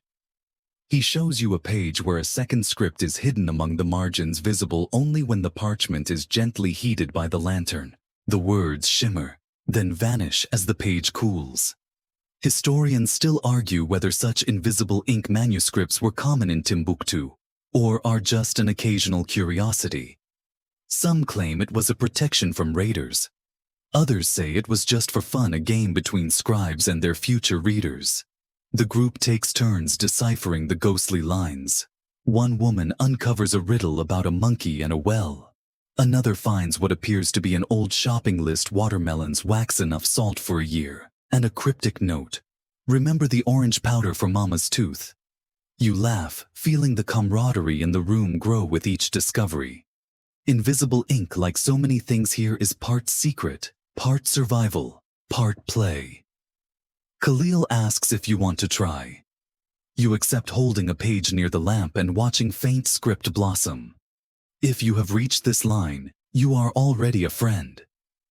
You feel a little thrill, like you've solved a puzzle that took centuries to set. Later, the group discusses the value of these hidden words. Some believe the invisible ink was a way for ordinary people to leave a trace in a world of grand scholars and rulers. Others think it's a reminder that knowledge itself is never fully visible, always hiding something, always inviting a closer look. Before you go, Khalil hands you a thin, nearly blank page. There's a story here, he says, if you can find it. You slip it into your satchel, adding to the growing stack of treasures you've collected. As you leave the mosque, you look up at the pale crescent of the moon and realize how many secrets must still drift on the wind above Timbuktu, waiting for patient eyes, warm hands, and a little imagination. Tonight you walk home with invisible ink pressed close to your heart. In this city, even what you can't see is worth protecting. You wake late, the invisible ink page from last night tucked safely beneath your pillow. There's a peculiar comfort in it, knowing a secret sits just a lamp's warmth away. When you finally rise, the city is already in motion. Markets bustling, goats bleating, and the constant low hum of conversation filling the air. Today, you set out in search of something you've heard about for days: the legendary lists of lost books. Every time you mention them, you get a different answer. Some say it's a myth. Others insist the lists are more precious than the manuscripts themselves. You begin with a tea vendor who nods sagely and sends you to a silver-bearded man who mends baskets. He shakes his head and points you toward a former scribe now selling charms at the edge of the market. It's a scavenger hunt, and everyone seems to enjoy watching you follow the thread. Eventually, you find yourself at the door of an old woman named Mama Khadija. She sits cross-legged on a woven mat, a pile of broken baskets at her side, and a pair of ancient spectacles perched on her nose. She looks up, squints, then waves you over. "Lost books?" she asks, her voice a slow river. "Child, we've lost more than we ever found. But come help me sort the baskets." You kneel, picking up strips of reed and helping her weave. After a while, she produces a bundle wrapped in indigo cloth tied with a frayed ribbon.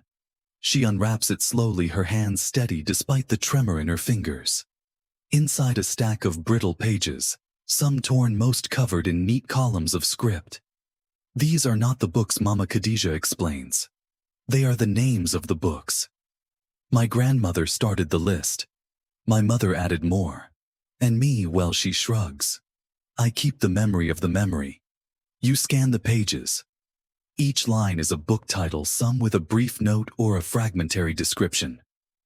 "The Book of Shadows and Stars, misplaced during the Big Fire. Treatise on the Virtues of Rainwater, loaned to the Imam, never returned. Dreams collected. During the flood." Pages dissolved, memories remain. You ask if anyone ever tries to find them. "Always," she says. But a list is not a map. Sometimes just remembering the title is enough to keep it alive. Historians are divided about these lists. Some believe they are mere wishful thinking catalogues of what should have existed, not what did. Others argue that such records are the backbone of lost knowledge, a fragile chain connecting past and present. Mama Khadija hands you a loose page, its corner chewed by mice.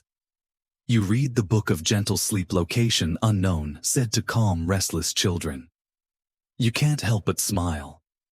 Sounds like one I'd want to find. She laughs, a warm, rumbling sound. We all do. But maybe it's still out there, putting someone to sleep as we speak. She asks you to add a title, real or imagined, to her newest page. After a moment, you write, guide for finding lost books, always incomplete. She nods approvingly. If you write it, you'll never be lost yourself. Before you go, she gives you a small token. A smooth stone warm from her palm, etched with a single word in Songhai script. For memory, she says. Stones remember, even when paper forgets. As you walk back through the market, you feel the weight of all those titles, their absence, their hope settling comfortably beside the satchel full of paper scraps, ink stains and invisible secrets. In Timbuktu, you realize the things most lost are sometimes the easiest to find if you know how to listen to the lists. And sometimes remembering is its own kind of discovery. Evening comes with a sudden chill, the kind that slips through cracks in ancient walls and reminds you that Timbuktu, for all its dust and sun, is still a city where the desert can surprise you. The sky glows a burnt orange as you find yourself walking toward a low building near the city's edge. One that you've been told has a story that belongs more to rebellion than to routine.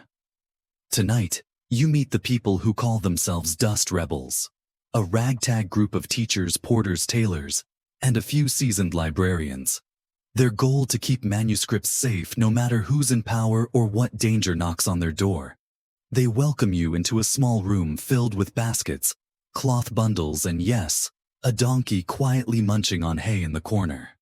The donkey, you're informed, is the only creature who's crossed the city with more manuscripts than anyone else. A young woman named Zara sits on a stool sewing a patch onto a canvas bag. We saved over 300 books in this one, she says, patting the fabric fondly. My aunt carried it on her back while pretending it was just laundry. A wiry man named Baba laughs. I used to hide them in baskets of onions. Soldiers never want to smell onions. He leans in, lowering his voice. Historians still argue about whether we smuggled books out by the hundreds, or if it's just a good story. I say, why not both? You ask how they know which books need saving. Zara shrugs. We listen for rumors. We watch for trouble. Sometimes someone will knock late at night with a warning. Sometimes a librarian will send word with a child. If you see someone running through the alleys at dusk with a basket and a serious look, you know it's book-saving time. They show you their rescue kit, blankets, oilcloth twine, a battered ledger of titles saved and lost. There's also a flask of strong tea which they pass around liberally. Helps with nerves, Zara explains. You listen to story after story of manuscripts hidden in wells, stuffed behind roof beams, packed into crates of vegetables bound for distant villages. Some rescues are wild, a narrow escape through a nighttime checkpoint, or a desperate sprint across rooftops with a bag full of legal treatises. One of the older rebels, a grandmotherly woman named Aminata, confides, once we buried a box of books under a pile of millet. When the storm passed, the box was gone, but 3 manuscripts had floated up through the grain pages dry, as if nothing had happened. You ask if they ever lose hope. Baba shakes his head. No, but sometimes we lose the books. That's why we always tell their stories. As long as someone remembers, they're not really lost. The donkey now finished with his hay nuzzles a canvas bag with practiced familiarity. He knows the smell of old paper, Zara says fondly. Never choose a page. We trust him more than half the couriers. You laugh, promising to remember the donkey's loyalty. As dusk turns to full night, the rebels gather by lamplight and take turns reading aloud from a rescued manuscript, a collection of parables and riddles meant for children, but clearly meant to reassure adults too. One reads, "If the well runs dry, ask the sand what it remembers."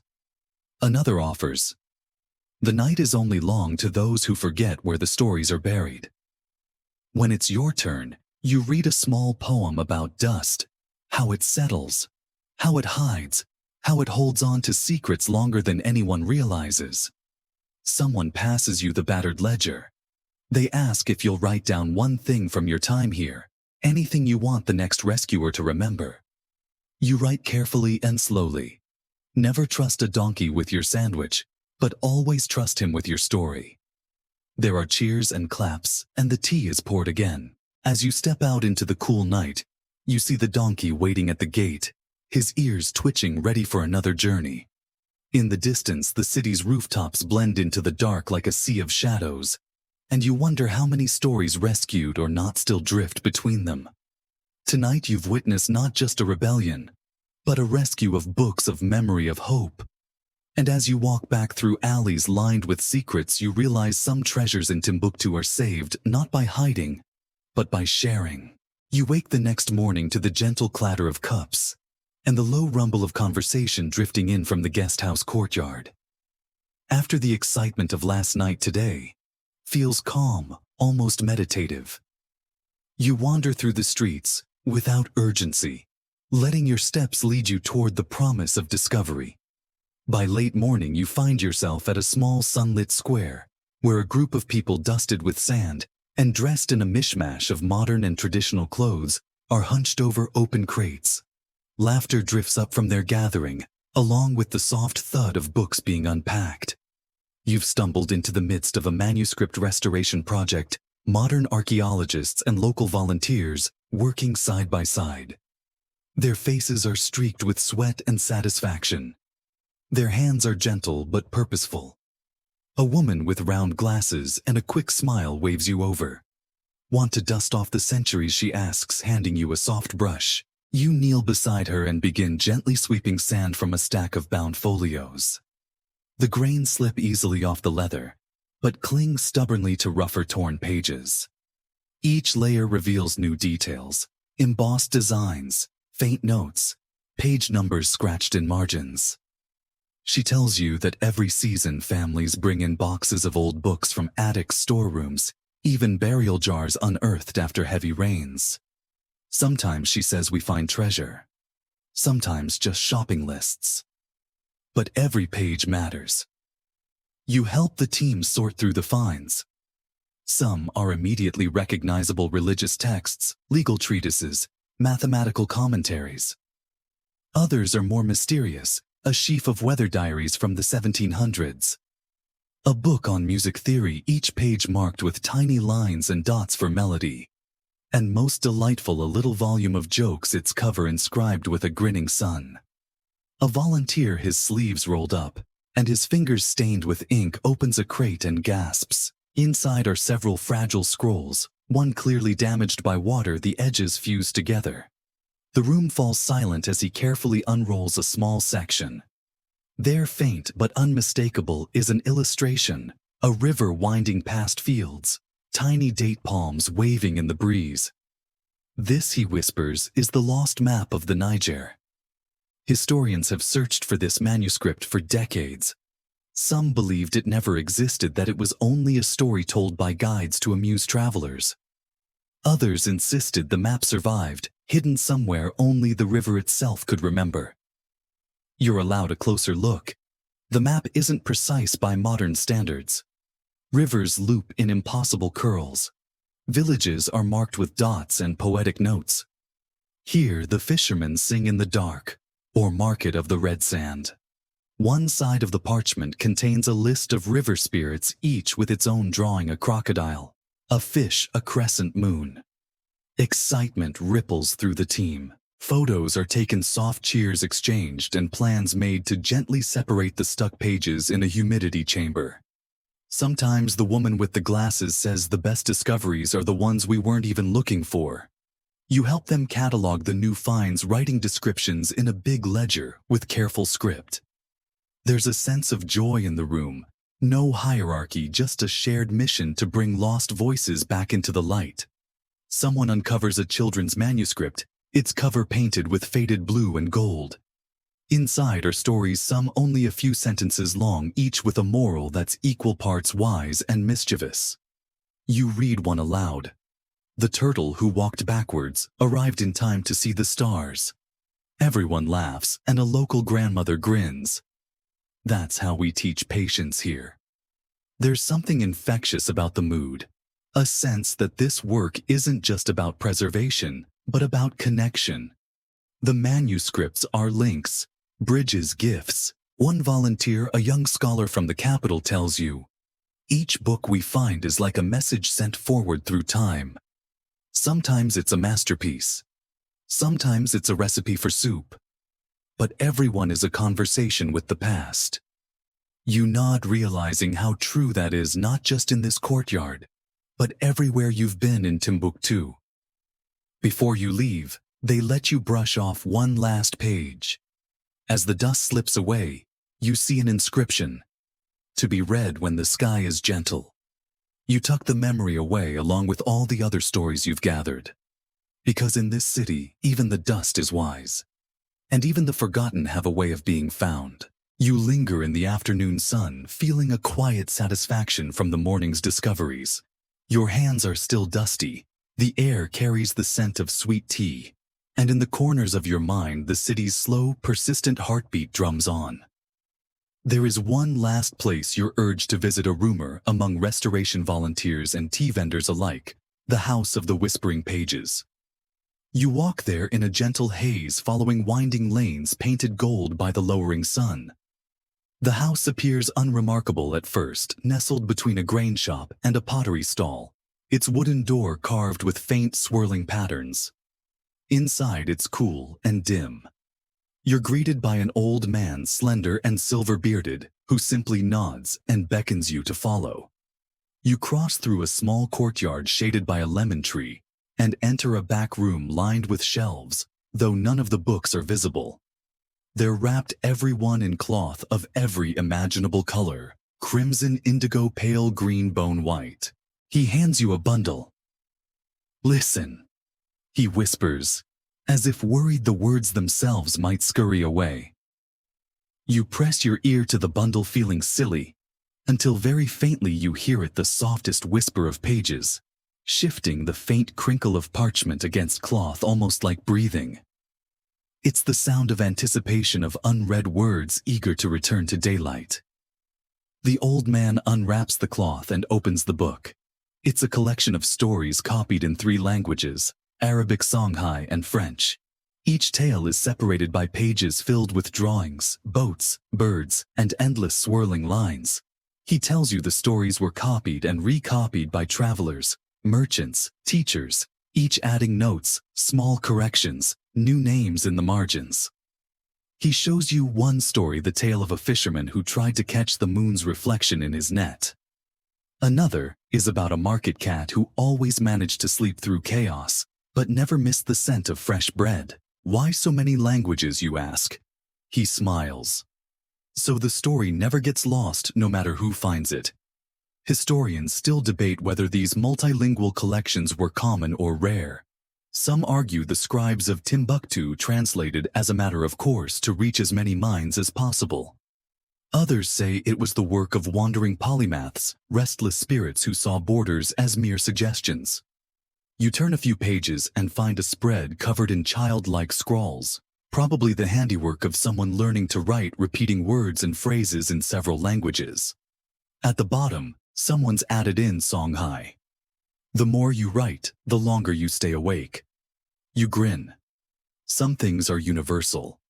In the next bundle, there are poems written as letters, some never sent, some with replies squeezed into the corners. One page holds nothing but doodles: a donkey, a crescent moon, a basket of fish, and a stylized eye. The old man points to the eye. For memory, he says. If you see it, remember what you read. He shows you his ledger, a careful ongoing catalog of who has borrowed what and for how long. Some entries are decades old. Others are only days. Books travel here, he explains. We remember by sending stories out, not by locking them away. Before you leave, he gives you a blank sheet of soft paper and invites you to write one line in any language for the next reader to find. After a moment you write, "Let the next hand feel the warmth of this story." He nods, tucks your paper between the pages of a new story collection, and places it near the front of the shelf. As you step out, the city glows with the honeyed light of sunset. You hear the old man's parting words echo in your ear.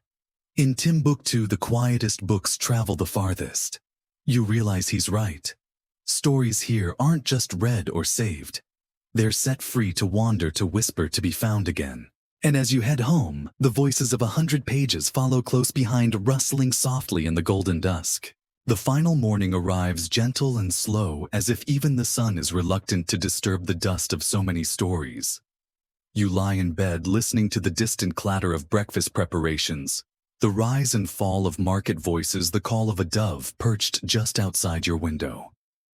You feel the weight of your satchel, now heavy with scraps and fragments, invisible ink notes, and memories, tokens pressed into your palm by a city that has made you its quiet witness.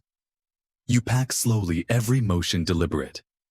The room feels smaller now, filled with the invisible crowd of all the voices you've collected, scribes and students, mothers and rebels, donkeys and teachers, 1,000 hands passing memory forward, always forward. You step out into the early light, letting it settle on your shoulders. The streets are familiar now. You nod to the baker, exchange a joke with the tea vendor, pause to listen as a group of children recite riddles outside the madrasa. There is comfort in the rhythm and in the way each face seems to remember you, even if only as the one with all the dusty papers. Today you make one last stop, the main library. Its old door is open wide. Inside, the light is soft, and the silence is full. Not empty, but thick with the presence of so many sleeping manuscripts. The librarian greets you like an old friend, pressing a worn catalog into your hands. "Pick one," he says with a smile. "You've earned a farewell story." You browse the shelves, every bundle and spine now familiar, every cloth wrapping holding its own quiet promise. Finally, you select a small weathered book bound in red leather. You sit beneath a window, open the first page, and begin to read. It's a simple story.